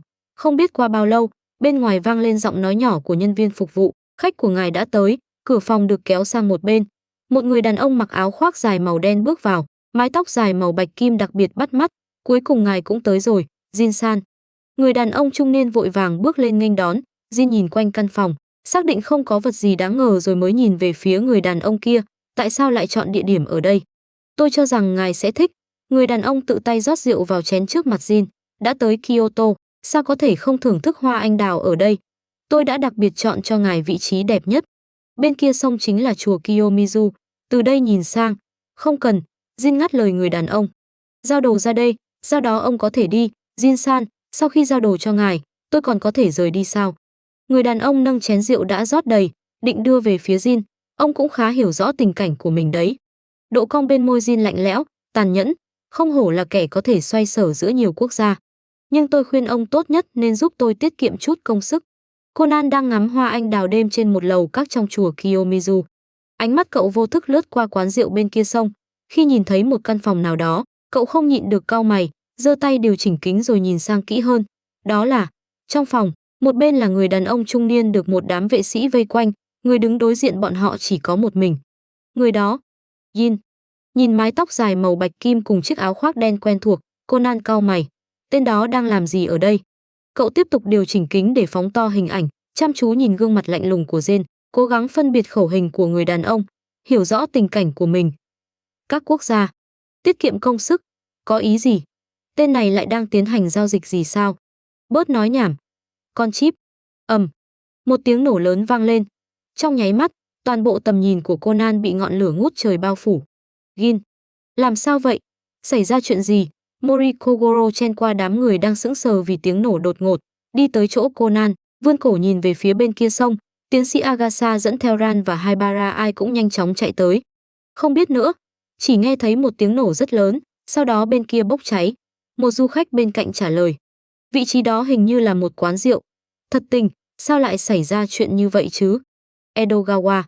Thấy Conan vẫn bẩn người nhìn chằm chằm vào vùng lửa kia, Haibara ai đưa tay kéo áo cậu. Conan quay đầu lại. Khi nhìn thấy vẻ lo lắng thoáng hiện trên gương mặt lạnh lùng của Haibara ai, cậu há miệng, cố gắng vài lần mới phát ra được âm thanh. Jin. Vừa lên tiếng, cậu mới phát hiện giọng mình khô khốc đến đáng sợ. Jin. Haibara ai khẽ cau mày, tên đó cũng tới đây sao? Nói mới nhớ, vừa rồi tớ hình như nghe thấy ai đó gọi tên hắn, còn tưởng mình nghe nhầm. Tên đó đang ở nơi ấy. Nhớ tới bóng người bị ngọn lửa nuốt chửng, Conan không thể kiềm chế được cảm giác hoảng loạn đang dâng lên trong lòng. Cái gì? Đồng tử Haibara ai co lại vì khiếp sợ. Vậy có nghĩa là, tớ đi xem. Conan đột nhiên quay người chạy xuống lầu. Haibara, cậu giúp tớ giữ chân bác Mori và mọi người. Cứ nói là tớ nhìn thấy chú của mình rồi. Khoan, Haibara vội vàng đưa tay ra, nhưng bóng Conan đã nhanh chóng bị dòng người nhấn chìm. Cô đành bất lực thở dài. Thật tình, đến bây giờ cậu vẫn chưa nhận ra mình quan tâm đến người đó quá mức sao. Ngay sau đó, cô đưa mắt nhìn về phía bên kia sông, không nhịn được cau mày. Rốt cuộc đã xảy ra chuyện gì? Theo lý mà nói, không ai to gan đến mức dám ra tay với tổ chức, huống chi mục tiêu còn là người đàn ông kia. Từ chùa Kiyomizu đến bờ sông vẫn còn một quãng đường không ngắn, hơn nữa, vì du khách quá đông, đến khi Conan vất vả chen qua đám người, chạy sang được bờ bên kia thì đã hơn 10 phút trôi qua. Xe cứu hỏa và xe cấp cứu đã tới từ lâu, lính cứu hỏa đang khẩn trương dập lửa, còn các nhân viên y tế bận rộn chăm sóc người bị thương. Conan chen qua đám đông vây xem, chạy đến bên cạnh những chiếc xe cấp cứu, cẩn thận quan sát từng người vừa được đưa ra ngoài. Không hề có mái tóc dài màu bạch kim hay chiếc áo khoác đen nào. Ngay cả một bóng người tương tự tên đó cũng không có. Chẳng lẽ hắn đã bị vụ nổ? Conan đột ngột xoay người, định chạy thẳng vào đám cháy, nhưng một lính cứu hỏa đã kịp thời giữ lấy cánh tay cậu, không được chạy vào trong. Nguy hiểm lớn, nhóc con, thả cháu ra. Conan ra sức giãy giụa. Chú của cháu còn ở bên trong. Tất cả người bị thương đều đã được cứu ra ngoài rồi. Cháu đã tìm ở chỗ xe cấp cứu chưa? Người lính cứu hỏa chỉ về phía những chiếc xe cấp cứu đang bị rất nhiều người vây quanh. Tất cả đều đã được cứu ra ngoài sao? Nhưng trong số những người đó không hề có hắn. Những người trong phòng riêng sát bờ sông đâu rồi? Conan ngẩng đầu, vội vàng hỏi. Hình như nguồn phát nổ nằm ngay trong căn phòng đó, nên đó cũng là nơi chịu thiệt hại nghiêm trọng nhất. Người lính cứu hỏa trả lời. 5 người trong phòng đều đã tử vong tại chỗ. Này, nhóc con, cháu định đi đâu vậy? Conan nhớ rõ khi nhìn qua kính, phía người đàn ông trung niên có tổng cộng 5 người. Nếu tính thêm Jin thì đáng lẽ phải có 6 người mới đúng. Thiếu mất một người. Người mất tích đó liệu có phải là hắn không? Người lính cứu hỏa nói nguồn phát nổ có lẽ nằm ngay trong căn phòng ấy, mà ngay trước khi vụ nổ xảy ra, cậu vẫn còn nhìn thấy Jin qua kính. Trong khoảnh khắc phát nổ, nếu muốn thoát thân thì chắc chắn không kịp chạy ra khỏi phòng. Con đường duy nhất còn lại là nhảy qua cửa sổ xuống dòng sông bên dưới. Vụ nổ đã tạo ra một luồng xung kích cực mạnh, trừ khi tên đó là siêu nhân, nếu không gần như không thể toàn thân nguyên vẹn. Nếu bị thương, rất có thể hắn sẽ xuôi theo dòng nước bơi xuống hạ lưu, tìm một nơi vắng vẻ để lên bờ rồi rời đi. Conan vừa đi dọc theo bờ sông, vừa bình tĩnh phân tích trong đầu. Đột nhiên, cậu nhìn thấy trong bóng tối dưới chân cây cầu phía xa, sát bên bờ sông, dường như có một vật màu đen. Conan vội vàng điều chỉnh tiêu cự của kính, phóng to hình ảnh. Cậu lờ mờ nhận ra đó là một bóng người đang ngồi. Ngay khi nhìn thấy màu bạch kim quen thuộc ấy, cậu lập tức chạy về phía đó. Tìm thấy rồi. Trái tim vẫn luôn đập loạn của Conan cuối cùng cũng có thể chậm lại đôi chút. Jin đang kiểm tra những vật dụng mang theo bên người, thì nghe thấy tiếng động sột soạt ở gần đó. Tay phải hắn theo thói quen nắm lấy khẩu Beretta đã ngấm nước. Ngay sau đó, một bóng người nhỏ bé nhanh nhẹn chạy đến bên cạnh hắn. Anh không sao chứ, Jin? Thám tử Kudo. Jin kinh ngạc nhìn đứa trẻ quen thuộc trước mặt. Sao cậu lại ở đây? Người đàn ông đang dựa lưng ngồi dưới chân cầu. Chiếc mũ phớt trên đầu đã biến mất, có lẽ bị rơi khi hắn ngã xuống nước. Chiếc áo khoác đen trên người bị rách vài chỗ, để lộ áo sơ mi trắng bên trong. Áo sơ mi cùng mái tóc dài màu bạch kim rối tung của hắn trở thành hai mảng màu sáng duy nhất giữa vùng bóng tối. Tôi đang ở chùa Kiyomizu, vừa hay nhìn thấy anh trong vụ nổ đó. Conan đánh giá người đàn ông trước mặt từ trên xuống dưới, thấy tinh thần hắn vẫn còn khá tỉnh táo, cậu mới thở phào nhẹ nhõm. Tôi còn tưởng anh đã bị nhìn thấy từ chùa Kiyomizu sao? Jin ngước mắt, trên mặt hiện lên vẻ như cười mà không phải cười. Tôi còn tưởng cậu lại lắp thiết bị nghe lén ở đó. Conan nghẹn lời. Dù sao cậu đã bị hắn bắt quả tang chuyện nghe lén không chỉ một lần. Dưới chân cầu nhất thời rơi vào im lặng. Một lát sau, Jin lên tiếng, lấy thuốc lá và bật lửa trong túi bên trái của tôi ra. Bên trái? Conan sững người, lúc này mới nhận ra từ nãy đến giờ cánh tay trái của người đàn ông chưa từng cử động. Nhớ tới hắn thuận tay trái, cậu vội vàng hỏi, tay anh? Có lẽ vừa rồi bị vụ nổ làm bị thương. Jin thờ ơ trả lời, sau đó nhướng mày với đứa nhỏ. Mau lấy ra. Hả? À. Conan vội vàng tiến lên vài bước, đến bên cạnh người đàn ông. Cậu hơi do dự rồi thò tay vào túi áo khoác của hắn. Lớp vải lạnh lẽo, ẩm ướt khiến Conan không nhịn được cau mày. Anh ngâm dưới nước bao lâu vậy?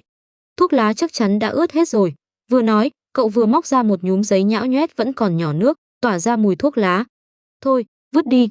Jin nhìn chằm chằm vật thể không rõ hình dạng trong tay Conan một lúc, sau đó lại ngước mắt nhìn cậu rồi quay mặt sang chỗ khác. Conan, người cùng với đống thuốc lá trong tay bị ghét bỏ. Đống này được móc ra từ túi của anh đấy. Anh ghét bỏ cái gì chứ? Kỳ nghỉ xuân vốn phải là một khoảng thời gian vô cùng vui vẻ, không chỉ có kỳ nghỉ khá dài, mà hoa anh đào cũng vừa lúc nở rộ. Vì vậy, từ học sinh tiểu học, trung học cơ sở, trung học phổ thông cho đến sinh viên đại học, tất cả đều vô cùng mong chờ kỳ nghỉ xinh đẹp này. Conan đương nhiên cũng rất mong chờ, ít nhất là trước khi gặp phải một vụ nổ, sau đó còn nhặt được Jin đang bị thương. Ánh trăng lạnh lẽo từ trên trời đổ xuống, nhưng bóng người đàn ông gần như hoàn toàn chìm trong bóng tối, chỉ có vài sợi tóc bạc rơi ra bên ngoài, phản chiếu ánh sáng tựa như ánh trăng, đúng là một màu sắc mê hoặc, hoàn toàn không phù hợp với người chủ có thái độ tồi tệ của nó. Jin dùng tay phải lục lọi trong túi áo trước ngực.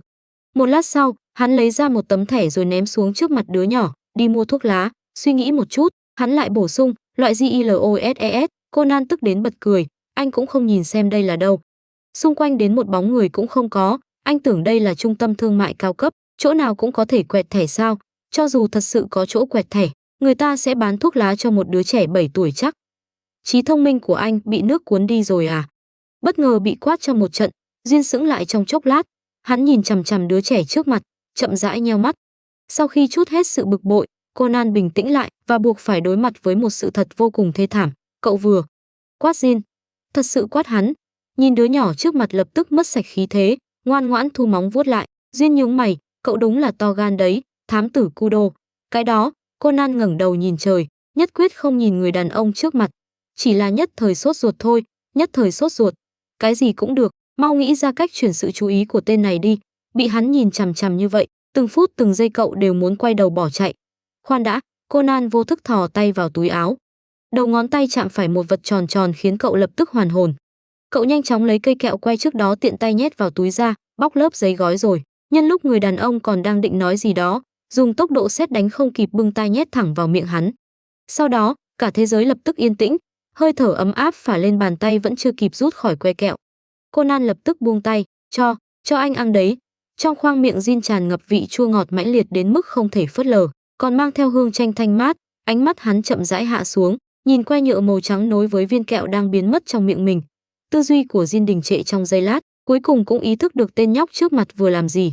Hắn chậm rãi nâng tay phải, định lấy thứ khiến mình không thể làm ngơ kia ra khỏi miệng. Thế nhưng còn chưa kịp đạt được mục đích, Conan đã nhào tới giữ chặt cánh tay hắn. Anh cứ coi nó như thuốc lá đi. Dù sao chỉ nhìn bên ngoài cũng khá giống mà. Jin hoàn toàn không lay chuyển, chỉ lạnh lùng nhìn đứa nhỏ, ra hiệu cho cậu buông tay. Conan dứt khoát dùng cả hai tay ôm chặt lấy cánh tay hắn. Hai người giằng co trong chốc lát, Jin nhìn đôi mắt bướng bỉnh kia, cuối cùng thở dài, giống như trong cuộc chiến kẹo que trước đó, một lần nữa lựa chọn thỏa hiệp. Hắn thả lỏng cánh tay đang căng cứng, quay mặt sang một bên, khó ăn, vì trong miệng vẫn ngậm kẹo nên giọng nói có phần mơ hồ. Conan buông cánh tay người đàn ông ra, cười híp mắt, không thèm tranh luận với kẻ ngoài miệng nói một đằng nhưng trong lòng nghĩ một nẻo này. Cậu đi đi. Jin vẫn đang cố thích nghi với hương vị mãnh liệt trong miệng, mở mắt nhìn đứa nhỏ, không biết tiếp tục ở đây, tên này còn có thể làm ra chuyện gì. Tốt nhất vẫn nên đuổi cậu đi càng sớm càng tốt. Conan sững người, sau đó lập tức lắc đầu, không được, để một mình anh ở đây, trở về. Jin cau mày ngắt lời cậu. Conan đang định không phục phản bác, thì điện thoại trên người đột nhiên đổ chuông. Cậu liếc nhìn màn hình rồi lập tức bắt máy. Rani-chan, bây giờ em đang ở cùng chú của em. Lát nữa chú sẽ đưa em đi ăn ramen, tối nay em không về đâu. Jin lại một lần nữa trở thành chú. Tên này sao lại? Nhìn Conan đang gọi điện thoại, Jin ý thức được nếu không mau chóng rời đi, có lẽ hắn sẽ lại bị phiền phức quấn lấy. Hắn dùng tay phải vẫn còn cử động được chống xuống bờ đê phía sau, định đứng dậy. Thế nhưng động tác ấy kéo căng vết thương trên chân, khiến cơ thể hắn nghiêng sang một bên, mất thăng bằng, suýt nữa ngã xuống. Conan nghe thấy động tĩnh phía sau, quay đầu nhìn lại. Cậu lập tức thuận miệng nói lời tạm biệt với người trong điện thoại, cúp máy rồi chạy tới, cẩn thận tránh vết thương và đỡ lấy người đàn ông. Tránh ra. Jin cau chặt mày, tâm trạng vô cùng tồi tệ. Rõ ràng đã bị thương nghiêm trọng như vậy, anh còn định đi đâu? Nơi cơ thể tiếp xúc với người đàn ông lạnh đến mức khiến Conan run lên. Cậu không nhịn được nhỏ giọng càu nhàu vài câu, sau đó lại dịu giọng, chính anh cũng biết tình trạng cơ thể hiện tại không thích hợp di chuyển. Anh cứ ở lại đây trước, tôi gọi tiến sĩ Agasa tới. Ánh mắt sắc lạnh của người đàn ông lập tức quét về phía cậu. Được rồi, tôi không gọi tiến sĩ Agasa. Conan nhanh chóng sửa lời, nhưng ít nhất anh cũng phải băng bó vết thương. Vết thương của anh nghiêm trọng hơn tôi tưởng nhiều. Hay là tôi đưa anh đến bệnh? Người đàn ông tiếp tục chừng cậu. Được rồi, không đến bệnh viện, Conan nói. Vậy anh để tôi ở đây với anh một đêm. Tôi bảo cậu trở về. Jin nhìn Conan đang dùng cơ thể nhỏ bé cố gắng chống đỡ mình, cau mày. Hoặc là tôi ở đây với anh một đêm, hoặc là tôi dùng kim gây mê khiến anh ngủ rồi vẫn ở đây với anh một đêm. Anh tự chọn đi. Conan nhớ tới chỗ dựa của mình, lập tức nhướng mày. Jin nhìn chằm chằm đứa nhỏ hồi lâu, cuối cùng, giống như cuộc chiến với cây kẹo que trước đó, hắn lại một lần nữa lựa chọn thỏa hiệp. Sau khi đỡ Jin ngồi lại vị trí cũ, Conan thở phào nhẹ nhõm, tùy tiện tìm một chỗ bên cạnh người đàn ông rồi ngồi xuống. Ngồi bên này, Jin đột nhiên lên tiếng, ra hiệu cho Conan chuyển sang phía còn lại của hắn. Tại sao? Conan tò mò hỏi. Vướng víu. Jin trả lời. Đó là kiểu trả lời gì vậy? Chẳng lẽ cậu ngồi sang bên kia thì sẽ không vướng víu nữa sao? Không đúng, cậu vướng víu từ lúc nào chứ? Conan nghiến răng, hồi lâu không nghe thấy động tĩnh, Jin liếc cậu một cái, mau qua đây. Tên này rốt cuộc lại lên cơn gì vậy? Conan tức giận nghĩ, nhưng vẫn ngoan ngoãn nghe lời đổi vị trí, ngồi xuống bên phải Jin. Một cơn gió thổi qua, vài sợi tóc còn ẩm của Jin bị gió cuốn lên, nhẹ nhàng lay động. Conan vô thức nhìn chằm chằm màu tóc nhạt ấy, đột nhiên trong đầu lóe lên một suy nghĩ. Tên này làm vậy, thật ra là muốn chắn gió cho cậu sao? Nhìn gương mặt người đàn ông gần như chìm hẳn trong bóng tối, vì cây kẹo trong miệng mà bớt đi vài phần lạnh lùng. Conan cảm thấy một nơi nào đó dưới đáy lòng dường như khẽ lay động. Kỳ lạ, tại sao cậu lại cảm thấy hơi khó chịu? Duyên nhắm mắt, dựa vào bờ đê lạnh lẽo phía sau, cẩn thận sắp xếp lại những chuyện vừa xảy ra trong đầu. Lần này hắn đến Kyoto gặp người kia hoàn toàn là vì con chip được cho là đang lưu trữ hệ thống AI tiên tiến nhất thế giới. Vốn dĩ Vodka phải là người đến đây, nhưng không ngờ tên đó lại ăn hỏng bụng. Đúng là ngu ngốc đến hết thuốc chữa. Vì vậy, hắn chỉ có thể tự mình tới. Có điều, may mà người đến là hắn, nếu là Vodka, có lẽ tên đó đã bỏ mạng ở đây rồi. Nhưng người đàn ông kia thật sự có gan đặt thuốc nổ trong phòng riêng sao? Không, không phải do bọn họ làm. Trong khoảnh khắc vụ nổ xảy ra, hắn đã nhìn thấy vẻ kinh ngạc và sợ hãi trên gương mặt người kia. Rõ ràng ông ta hoàn toàn không biết chuyện. Hơn nữa, người đó cùng đám vệ sĩ rất có thể đã chết hết. Rất đáng ngờ, trong vụ nổ lần này, dường như có bóng dáng của một thế lực thứ ba. FBI sẽ không lựa chọn thủ đoạn quyết liệt như vậy. Hơn nữa, phần lớn sự chú ý của bọn họ hiện đang tập trung vào người phụ nữ Vermont kia. Chẳng lẽ là CIA, những kẻ có tác phong tàn nhẫn, không chút lưu tình như Linh Cẩu, hay là Cục An ninh Công cộng Nhật Bản? Rốt cuộc là ai? Mục tiêu của bọn họ là người đàn ông kia, hay là hắn? Sau khi trở về, phải bảo Vodka điều tra kỹ người kia một lần nữa. Có điều, nếu mục tiêu thật sự là hắn, vậy thì mọi chuyện sẽ trở nên thú vị. Ngay khi Jin đang bình tĩnh phân tích, cánh tay phải đột nhiên nặng xuống, cắt ngang dòng suy nghĩ của hắn. Người đàn ông quay đầu lại, không biết từ lúc nào, đứa nhỏ đã ngủ mất, đang dựa vào cánh tay hắn, say sưa ngủ. Hơi ấm thuộc về một người khác truyền qua lớp vải vẫn còn ẩm khiến Jin không nhịn được cau mày. Hắn dịch cánh tay sang bên cạnh, không ngờ đứa nhỏ lại thuận theo động tác của hắn, tiếp tục nghiêng người tới gần, thậm chí còn được voi đòi tiên, đặt hẳn một cánh tay lên người hắn. Sức nặng nhỏ bé như không thể phớt lờ bên cạnh và trước ngực, cùng hơi ấm không ngừng xuyên qua lớp vải truyền tới, khiến cơ thể Jin lập tức cứng đờ. Lạnh. Đứa nhỏ khẽ lẩm bẩm, cơ thể càng áp sát vào hắn hơn, lạnh thì buông ra, Jin vẫn giữ nguyên tư thế giơ một cánh tay, lạnh lùng chừng đứa trẻ đã cọ đến trước ngực mình. Nhưng tên kia đang ngủ say, hoàn toàn không cảm nhận được ánh mắt lạnh lẽo của người đàn ông. Không biết đã qua bao lâu, cánh tay phải của Duyên bắt đầu truyền tới cảm giác tê mỏi ngày càng rõ rệt. Hắn im lặng thở dài, cuối cùng hạ cánh tay xuống, vừa hay tạo thành tư thế ôm đứa nhỏ vào lòng. Nhận ra tư thế hiện tại, lưng Duyên lại một lần nữa căng cứng, cơ thể trong vòng tay hắn nhỏ bé, gầy yếu, dường như chỉ cần hơi dùng sức là có thể bẻ gãy. Duyên nhìn chằm chằm đỉnh đầu đứa nhỏ trong giây lát, sau đó chuyển ánh mắt về phía dòng sông đang chậm rãi trôi trước mặt, hết lần này đến lần khác tiếp cận bọn họ, phớt lờ mọi lời cảnh cáo và đe dọa của hắn, thậm chí suýt nữa thật sự điều tra được tung tích của tổ chức. Gan lớn đến mức liều lĩnh, tuy đầu óc nhạy bén nhưng lại dễ kích động, còn ôm thứ chính nghĩa nực cười khiến người ta không biết phải nói gì. Hơn nữa, một khi gặp phải thì rất khó cắt đuôi, đúng là một phiền phức lớn. Thế nhưng chính người như vậy, cơ thể lại giống như một lò sưởi nhỏ, tỏa ra hơi ấm dễ chịu khiến người ta không nhịn được muốn thả lỏng. Cho dù trên người hắn vừa ướt vừa lạnh, cho dù chỉ là vô thức, cậu vẫn ngang ngược cọ tới sao? Rõ ràng đã bắt đầu run rồi, nếu tiếp tục như vậy, e rằng người này lại bị sốt. Dù sao thời tiết tháng 4 vẫn chưa thực sự ấm áp, mà tên này hiện tại lại chỉ là một đứa trẻ có sức đề kháng yếu. Cho nên mới nói, đúng là một phiền phức. Dòng suy nghĩ không biết đã trôi tới đâu của Jin bị tiếng chuông điện thoại kéo trở về. Trước khi đứa nhỏ tỉnh lại, hắn lấy điện thoại từ trong túi áo của cậu ra. Nhìn tên người gọi hiển thị trên màn hình là kẻ độc miệng, Jin khẽ nhướng mày. Sau khi kết nối, giọng nữ quen thuộc lập tức truyền tới, tìm thấy Jin chưa? Còn sống hay đã chết rồi? Hóa ra là Sherry. Kẻ độc miệng sao? Cũng khá hình tội. Nghĩ vậy, Jin lên tiếng, là tôi. Anh vẫn còn sống à, Jin? Người bên kia rõ ràng sững lại. Kudo nhặt được anh sao? Tên đó đâu rồi? Jin liếc đứa nhỏ đang ngủ say trong lòng, trả lời, ngủ rồi. Đầu dây bên kia im lặng trong giây lát. Sau đó, giọng Haibara ai mang theo sự thăm dò đầy dè dặt, anh cuối cùng cũng ra tay với Kudo rồi sao? Jin không nhịn được nghiến răng. Tôi không có hứng thú với trẻ con. Tên đó chỉ có vẻ ngoài là một đứa trẻ thôi. Haibara ai lập tức tiếp lời. Hơn nữa, đâu phải không thể khôi phục lại. Trước đây tên đó cũng là một thiếu niên tuấn tú, phong nhã đấy. Cô có thể lựa chọn tiếp nhận thiếu niên tuấn tú đó. Jin nheo mắt. Tôi không cần, quá ngốc. Đầu dây bên kia không chút do dự từ chối. Jin, hiện giờ hai người đang ở đâu? Tôi và tiến sĩ sẽ tới đó ngay. Haibara ai hỏi. Dưới một cây cầu nào đó. Jin nhìn quanh bốn phía, nhưng không thấy bất kỳ công trình mang tính biểu tượng nào. Tìm thấy rồi, may mà tiến sĩ mang theo phát minh quen thuộc của bác ấy. Giọng Haibara ai truyền tới. Khoảng 20 phút nữa chúng tôi sẽ đến. Biết rồi, Jin nói xong liền cúp máy.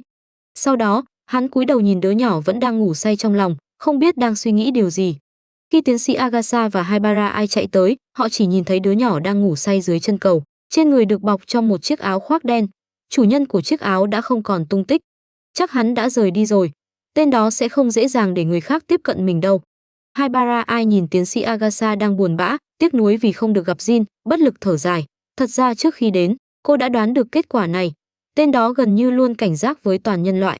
Kudo có thể hết lần này đến lần khác tiếp cận hắn, đã được xem là vô cùng đặc biệt rồi. Nghĩ vậy, cô tiến lên đánh thức đứa nhỏ. Dậy đi, đồ ngốc. Conan bị đánh thức, khó khăn mở mắt ra. Haibara. Tiến sĩ, mau dậy đi. Shinichi. Ngủ ở đây sẽ bị cảm đấy. Tiến sĩ Agasa đã quay lại lái xe. Jin đâu? Nhìn thấy chiếc áo trên người, Conan mới hoàn toàn tỉnh táo, vội vàng nhìn quanh bốn phía. Đi từ lâu rồi.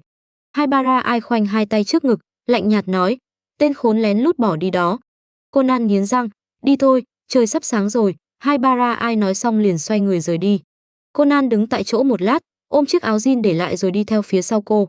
Trong góc tối, Jin nhìn chiếc xe rời đi. Nhả que kẹo đã ngậm suốt cả đêm ra khỏi miệng, sau đó xoay người đi về một hướng khác. Vẫn khó ăn. Su, anh nhất định phải giúp tôi chuyện này. Jody, thành viên tinh Anh của FBA với thân phận bên ngoài là giáo viên tiếng Anh tại trường trung học Titan. Sau khi lại một lần nữa cắt đuôi Vermouth, đang giả dạng thầy Arade Tomoki, huấn luyện viên bóng rổ tạm thời của trường. Cuối cùng không thể nhịn được nữa, lập tức gọi điện cho Akai Shuichi. Cô định nhờ tôi giả làm bạn trai để ngăn Vermouth theo đuổi cô thì tôi từ chối. Akai Shuichi trả lời không chút do dự. Jody, người phụ nữ đó hiện đang chủ động tiếp cận cô, chẳng phải đây là một cơ hội rất tốt sao? Akai Shuichi không hiểu vì sao Jody lại dối rắm đến vậy, tại sao cô phải từ chối? Jody gần như bóp nát ống nghe trong tay, người phụ nữ đó đang theo đuổi tôi đấy. Trước đây ngày nào tan học cũng đưa tôi về nhà thì không nói, bây giờ còn mỗi ngày tặng hoa. Thường xuyên hẹn tôi đi dạo công viên, xem phim, còn tặng quà cho tôi. Hoàn toàn chính là đang theo đuổi tôi. Ồ, cũng khá có bản lĩnh đấy, người phụ nữ Vermouth kia. Akai Shuichi không nhịn được lên tiếng tán thưởng. Su, cô ta là kẻ địch của chúng ta. Tại sao anh lại khen tên khốn đó? Jody cực kỳ bất mãn với thái độ của Akai Shuichi. Cũng không loại trừ khả năng cô ta thật sự để mắt tới cô. Akai Shuichi nói. Xét trên một vài phương diện, cô ta quả thật rất quyến rũ. Tôi biết, trong lòng Jody dâng lên cảm giác bất lực sâu sắc. Rõ ràng biết cô ta đã giết ba mẹ tôi, nhưng mỗi lần nhìn thấy cô ta, tôi sợ nếu cứ tiếp tục như vậy, mình sẽ không kiềm chế được. Sau nhiều năm gia nhập FBI, đây là lần đầu tiên Jody Starling hoài nghi lập trường vốn luôn kiên định của mình. Im lặng một lát, Akai Shuichi nói, cứ yên tâm đi, James và các thành viên trong đội đều khá văn minh, chỉ là có lẽ sẽ làm tổn thương trái tim của một vài nam đồng nghiệp thôi, nếu cô lựa chọn phụ nữ, cạch. Jody Starling không chút do dự cúp máy. Okakura Masaki đã chết là một nóc của tổ chức. Thẻ nhớ chứa danh sách thành viên cơ mật mà ông ta mang theo có lẽ đã bị hung thủ lấy mất.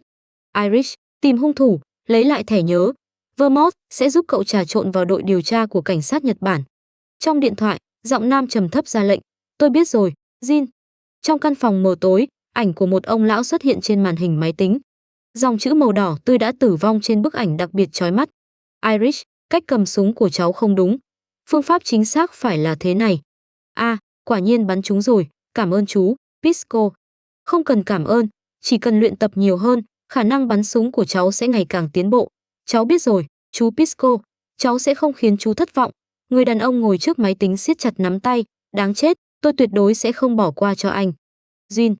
Sau đó hắn lấy điện thoại ra, bấm một dãy số. Vermont, tôi đã chuẩn bị xong rồi.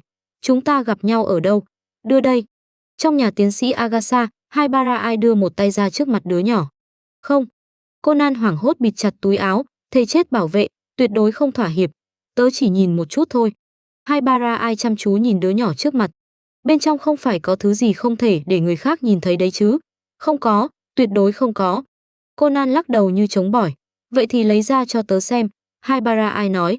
Không được, Conan dứt khoát từ chối. Cậu đâu phải bạn gái của tớ, tại sao lại muốn kiểm tra điện thoại của tớ chứ? Haibara nhe mắt, quả nhiên cậu đang giấu tớ làm chuyện gì đó. Conan, người phụ nữ này có thể đừng nhạy bén như vậy được không? Nếu để cô nhìn thấy tên liên lạc mà cậu đã đặt cho cô, cậu chắc chắn sẽ chết rất thê thảm. Kẻ độc miệng gì đó. Tiến sĩ, nếu bác giúp cháu, bữa trưa bác có thể ăn thêm một miếng ức gà. Haibara nhìn đứa nhỏ đang trợn tròn mắt, vẻ mặt khó tin trước mặt, khẽ cong khóe môi. Ức gà. Tiến sĩ Agatha đang ngồi bên cạnh xem kịch lập tức sáng mắt. Cháu nói thật sao? Ai y? Đương nhiên, nếu trong vòng 5 phút bác lấy được điện thoại của Kudo rồi giao cho cháu, bác còn được ăn thêm một miếng sườn. Haibara tiếp tục tăng thêm điều kiện. Tiến sĩ Agatha lập tức quay đầu nhìn Conan, xin lỗi cháu, Shinichi. Vì miếng ức gà và miếng sườn trưa nay, Conan khóc không ra nước mắt. Tiến sĩ, chẳng lẽ tình cảm giữa chúng ta còn không bằng 2 miếng thịt sao? Tiến sĩ Agatha đứt khoát nói, không bằng. Thám tử trung học còn không bằng 2 miếng thịt. Kẻ độc miệng. Tớ biết ngay mà. Haibara lật xem điện thoại của Conan, nhìn tên liên lạc của mình rồi nở một nụ cười xinh đẹp. Conan cuộn tròn thành một cục đầy tủi thân trên sofa, không nói một lời. Ara, đây là... Haibara đột nhiên nhướng mày. Conan lập tức nhớ ra điều gì đó, bật dậy khỏi sofa rồi nhào tới. Không được xem. Tiến sĩ, Haibara không ngẩng đầu lên, triệu tập tiến sĩ Agatha, người vì 2 miếng thịt mà đã biến thành một chú chó trung thành nghe lời tuyệt đối. Bị tiến sĩ Agatha giữ chặt, Conan tỏa ra oán khí toàn thân, hoàn toàn từ bỏ giãy giụa. Ngày 24 tháng 2, Haibara bình an vô sự. Nhưng tại sao các anh lại cho nổ tòa tháp đôi chọc trời? Chẳng lẽ tài liệu của các anh đã bị tiết lộ? Vẫn bị nhìn thấy rồi. Conan đầy oán niệm ngồi xổm trong góc sofa trồng nấm. Đây là gì vậy? Tiến sĩ Agatha trợn tròn mắt. Ngày 5 tháng 3, thuốc mới của Haibara đã có tiến triển rất lớn. Nghe nói thêm một thời gian nữa là có thể hoàn thành. Ngày 12 tháng 3, Haibara nói rằng ở gần phòng y tế của trường có cảm nhận được khí tức của thành viên tổ chức. Nói mới nhớ, các người nhận biết thành viên đều dựa vào khứu giác sao? Cảm giác kỳ lạ thật. Ngày 17 tháng 3, hôm nay Haibara ăn một phần bánh crepe xoài, nhưng tôi luôn cảm thấy hương vị hơi kỳ lạ. Quả nhiên bánh chanh vẫn ngon hơn. Ngày 28 tháng 3, hôm nay Haibara hơi ho, nên đã uống hết cả một chai rượu trắng, đáng tiếc không có tác dụng. Cô ấy suy đoán có lẽ vì trong cơ thể đã sinh ra kháng thể, nói rằng như vậy lại phải đổi hướng nghiên cứu. Ngày 5 tháng 4, anh lại không nói một tiếng đã bỏ đi. Sao có người không giữ lời như anh chứ? Bị thương nặng như vậy mà còn chạy lung tung, anh hoàn toàn không biết quý trọng cơ thể mình sao?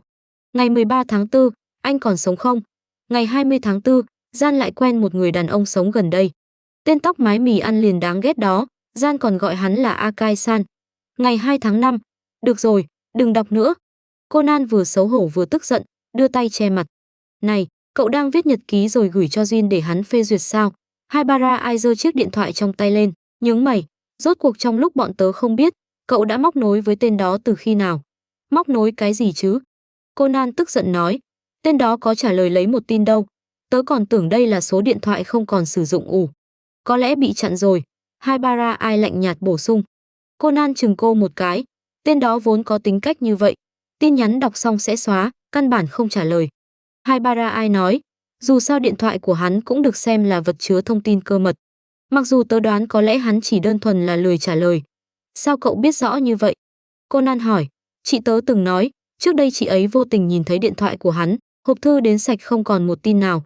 Haibara làm như vô tình nói. Chị của Haibara từng nhìn thấy điện thoại của tên đó, thứ được xem là vật chứa thông tin cơ mật sao? Không hiểu vì sao, tâm trạng Conan đột nhiên trùng xuống, vụ án giết người hàng loạt trên diện rộng. Sáng sớm, Morikogoro nhận được lời mời từ sở cảnh sát nên đã dẫn theo Ran và Conan, hai người kiên quyết đòi đi cùng. Bên ngoài phòng họp, họ gặp Takagi và Sato đang tới đón. Takagi nói, ngày hôm trước, tại trạm thu phí trên đường cao tốc ở thành phố Odawara đã xảy ra một vụ giết người. Tại hiện trường có phát hiện một quân mạt trược, Sato bổ sung, ngoài vụ án đó, những vụ án khác có quân mặt trược được phát hiện còn xảy ra tại Tokyo, Kanagawa, Shizuoka, Nagano và một số tỉnh khác, tổng cộng có 5 vụ. Nhân lúc sự chú ý của những người lớn đều tập trung vào vụ án, Conan tháo thiết bị nghe lén gắn trên chân kính, lén bỏ vào túi Morikogoro. Lần này, cho dù không được tham gia cuộc họp, cậu vẫn có thể nắm được tình hình cụ thể của vụ án. Conan âm thầm tự khen mình. Trước hết, ngoài vụ án thứ 6, điểm chung của 5 vụ án còn lại là tất cả nạn nhân đều bị sát hại bằng một loại dao lớn. Dựa vào hình dạng vết thương, hung thủ sử dụng tay phải, vung dao với biên độ lớn từ trên xuống dưới. Ngoài ra, trong những vật dụng mà 6 nạn nhân thường mang theo bên người, mỗi người đều bị lấy mất một món, lần lượt là dây đeo, ví tiền, bùa hộ mệnh. Nghe lời trình bày của thanh tra Shiratori truyền qua tai nghe, Conan đã có hiểu biết sơ bộ về vụ án. Hung thủ dùng súng điện khiến nạn nhân bất tỉnh, sau đó cố ý đưa người đã mất khả năng phản kháng tới nơi khác để sát hại, còn lấy đi một món đồ tùy thân. Rốt cuộc hung thủ muốn làm gì? Các cảnh sát có mặt trong phòng họp lần lượt bàn luận, suy đoán mục đích của hung thủ. Nói chung, từ những tình tiết trên, chúng ta có thể kết luận 6 nạn nhân này chắc chắn có mối liên hệ với nhau và với hung thủ. Khi mọi người đều chưa tìm được manh mối, quản lý Matsumoto Kiyonaga lên tiếng tổng kết. Tìm ra điểm chung giữa 6 người chính là con đường nhanh nhất để bắt được hung thủ. Khả năng hung thủ tiếp tục gây án là rất cao. Tất cả phải dốc toàn lực, nhanh chóng bắt giữ hắn. Tan họp. Cảnh sát Matsumoto nói không sai. Bắt đầu điều tra từ điểm chung giữa 6 nạn nhân quả thật là con đường ngắn nhất để tìm ra hung thủ. Nhưng rốt cuộc 6 người này có điểm chung gì? Hai từ thất tịch và hôm nay mà nạn nhân cuối cùng nói trước khi chết có ý nghĩa gì? Mãi đến khi cuộc họp kết thúc, các cảnh sát lần lượt bước ra ngoài, Conan vẫn chìm trong suy nghĩ. Ồ, bây giờ vẫn còn người lái loại xe đó sao? Một cảnh sát hình sự nhìn ra ngoài cửa sổ. Đó là xe từ mấy chục năm trước rồi nhỉ? Đúng vậy, cảnh sát hình sự bên cạnh cũng nhìn ra ngoài. Tôi nhớ mẫu xe đó hình như là Porsche 356 Ampere. Conan giật mình, lập tức bám lên bệ cửa sổ, dướn cổ nhìn ra ngoài. Bên kia đường đang đỗ một chiếc xe màu đen. Kiểu dáng quen thuộc đó. Không sai, là xe của Jin. Tim Conan lập tức đập nhanh. Cậu không kịp chờ thang máy, lập tức chạy xuống cầu thang. Jin xuất hiện ở đây có nghĩa là có thành viên tổ chức đang ở gần đây sao? Nhưng cuối cùng, cậu lại có thể nhìn thấy tên đó rồi. Không đúng, cậu đang nghĩ gì vậy? Conan dùng sức lắc đầu, muốn hất những suy nghĩ hỗn loạn ra khỏi đầu. Khi chạy xuống tới tầng dưới, cậu chỉ kịp nhìn thấy từ xa một người bước lên xe, sau đó chiếc xe lập tức rời đi. Không thể nhầm được, đó chính là xe của tên đó. Conan không nhịn được siết chặt nắm tay. Chẳng lẽ bọn họ đã trà trộn vào cuộc họp điều tra? Lần này mục đích của bọn họ lại là gì? Cháu nói bọn họ đã trà trộn vào cuộc họp điều tra sao? Trong nhà tiến sĩ Agasa, ông lão có thân hình tròn trịa kinh ngạc hỏi. Nói cách khác, trong cuộc điều tra này có thứ mà bọn họ muốn lấy. Haibara ai ngồi bên cạnh, vừa lật tạp chí vừa nói. Conan lắc đầu, hiện giờ vẫn chưa rõ. Nhưng tớ nhìn thấy xe của Jin ở gần đó, còn có một người từ sở cảnh sát đi ra rồi lên xe. Vậy mục đích của bọn họ là gì? Tiến sĩ Agasa khó hiểu. Trà trộn vào cuộc họp điều tra không phải chuyện dễ dàng. Chắc chắn có thứ gì đó vô cùng quan trọng mà bọn họ nhất định phải lấy được. Chuyện này hỏi tên đó chẳng phải sẽ biết sao? Haibara ai lấy điện thoại ra, bắt đầu soạn tin nhắn. Chính cậu nói tên đó căn bản không trả lời tin nhắn mà. Conan liếc cô một cái. Vài phút sau, điện thoại Haibara ai vang lên. Dưới ánh mắt vừa kinh ngạc vừa không cam lòng của Conan, cô bình tĩnh mở tin nhắn. Một trong những nạn nhân là Nob của tổ chức. Trong số những vật bị hung thủ lấy đi có tài liệu cực kỳ quan trọng của tổ chức. Bọn họ phải tìm được hung thủ và lấy lại tài liệu trước khi cảnh sát phát hiện ra. Haibara ai tóm tắt nội dung tin nhắn. Vừa ngẩng đầu, cô đã nhìn thấy Conan đang tỏa ra oán khí toàn thân, liền hỏi, sao vậy? Tại sao tên đó lại trả lời cậu? Kể từ lúc Haibara ai mở tin nhắn, Conan đã cảm thấy cả người không ổn. Vermouth rất thích trò chuyện. Nếu sau này xuất hiện phần mềm mạng xã hội, tớ nghĩ cô ta chắc chắn sẽ là người ủng hộ trung thành. Haibara ai nói. Về Vermouth, Conan hoàn toàn không ngờ tới. Người cậu hỏi là Vermouth sao? Đúng vậy. Duyên không trả lời tin nhắn, tớ hỏi hắn làm gì? Haibara ai ném cho Conan một ánh mắt khinh bỉ. Tớ đâu giống ai đó, cứ bám lấy người ta không buông. Người nào đó bám mãi không buông. Tôi đã biết bên các anh có người trà trộn vào cuộc họp điều tra, cũng biết đại khái mục đích của các anh. Người đó là ai? Có tài liệu quan trọng của tổ chức bị hung thủ không biết nội tình mang đi, đúng không? Để sự tồn tại của tổ chức không bị phơi bày, các anh muốn lấy lại tài liệu từ chỗ hung thủ trước khi cảnh sát tìm thấy, cho nên mới cần Vermouth giúp đỡ, để người của các anh trà trộn vào cuộc họp điều tra. Người đó là ai? Tại sao anh không trả lời tôi? Tại sao? Tại sao? Trong xe, Vodka nghe tiếng tít thỉnh thoảng lại vang lên từ chỗ đại ca mình. cẩn thận liếc sang bên cạnh. Người này. Jin nhìn những tin nhắn đã có xu hướng tràn ngập màn hình, không nhịn được giơ tay xoa trán. Cái đó, đại ca, hay là anh trả lời một tin đi, lỡ chị dâu, lỡ người kia đang sốt ruột chờ. Cảm thấy nhiệt độ trong xe vẫn còn ở mức bình thường, Vodka mới cẩn thận lên tiếng. Tên này đúng là cố chấp. Duyên lại một lần nữa muốn thở dài, đầu ngón tay hắn khẽ động, trả lời một câu, câm miệng. Tít. Vậy anh nói cho tôi biết người trà trộn vào đó là ai, nếu không tôi sẽ tiếp tục nhắn. Tên này, Jin nghiến răng, ngón tay lại chuyển động trên màn hình, hỏi người phụ nữ kia, đừng tới làm phiền tôi. Tít. Quả nhiên kín miệng như hến. Kín miệng như hến là cái quái gì? Jin lạnh mặt nhét điện thoại vào túi áo. Ở đầu bên kia, Conan cười híp mắt đóng điện thoại lại. Haibara, hỏi Vermouth thêm một chút về thông tin cụ thể của người đó đi. Haibara, ai lấy điện thoại ra, người phụ nữ đó sẽ nói cho chúng ta sao? Cứ nói Jin đã đồng ý, Conan nói. Người phụ nữ đó hẳn sẽ chịu nói. Tớ biết rồi, ngón tay Haibara ai nhanh chóng lướt trên bàn phím. Một lát sau, chuông báo tin nhắn vang lên. Haibara ai liếc qua màn hình rồi nói, người đó tên là Irish. Irish. Rượu whisky Ireland có hương vị thuần khiết, dịu nhẹ. Conan trầm ngâm. Sau đó thì sao? Những gì có thể nói cho các cậu chỉ có vậy. Mục tiêu của chúng tôi chỉ là chiếc thẻ nhớ kia. Vì thế, việc điều tra tiếp theo giao cho các cậu nhé, Kitty. Vermouth nói như vậy. Haibara ai đáp. Ai là mèo con chứ? Conan bất mãn. Có điều, ít nhất người phụ nữ đó cũng cho chúng ta biết tên của hắn. Tuy vẫn chưa biết tên Irish kia đang giả dạng thành ai. Tít. Haibara ai mở điện thoại, đọc. Không ngờ cậu lại có thể khiến tên cố chấp đó chịu mở miệng. Đúng là kỳ tích. Tôi bắt đầu thích cậu rồi đấy, Kitty. NN, đã nói tôi không phải mèo con rồi mà. Conan vô cùng phiền muộn. Người phụ nữ đó bị sao vậy? Có vẻ người phụ nữ đó đang ghen. Khóe môi Haibara ai hiện lên một nụ cười nhạt. Làm tốt lắm, Kitty. Cậu đủ rồi đấy. Conan đã không còn sức tranh luận. Sao cậu biết Vermouth đang ghen?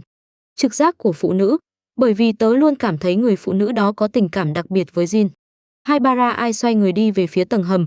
Tớ phải bắt đầu làm việc. Hai người muốn phá án thì đi phá án. Muốn nghiên cứu phát minh thì đi nghiên cứu. Không được làm phiền tớ. Trừ khi chúng ta không muốn sống nữa. Nếu không ai dám làm phiền cậu chứ.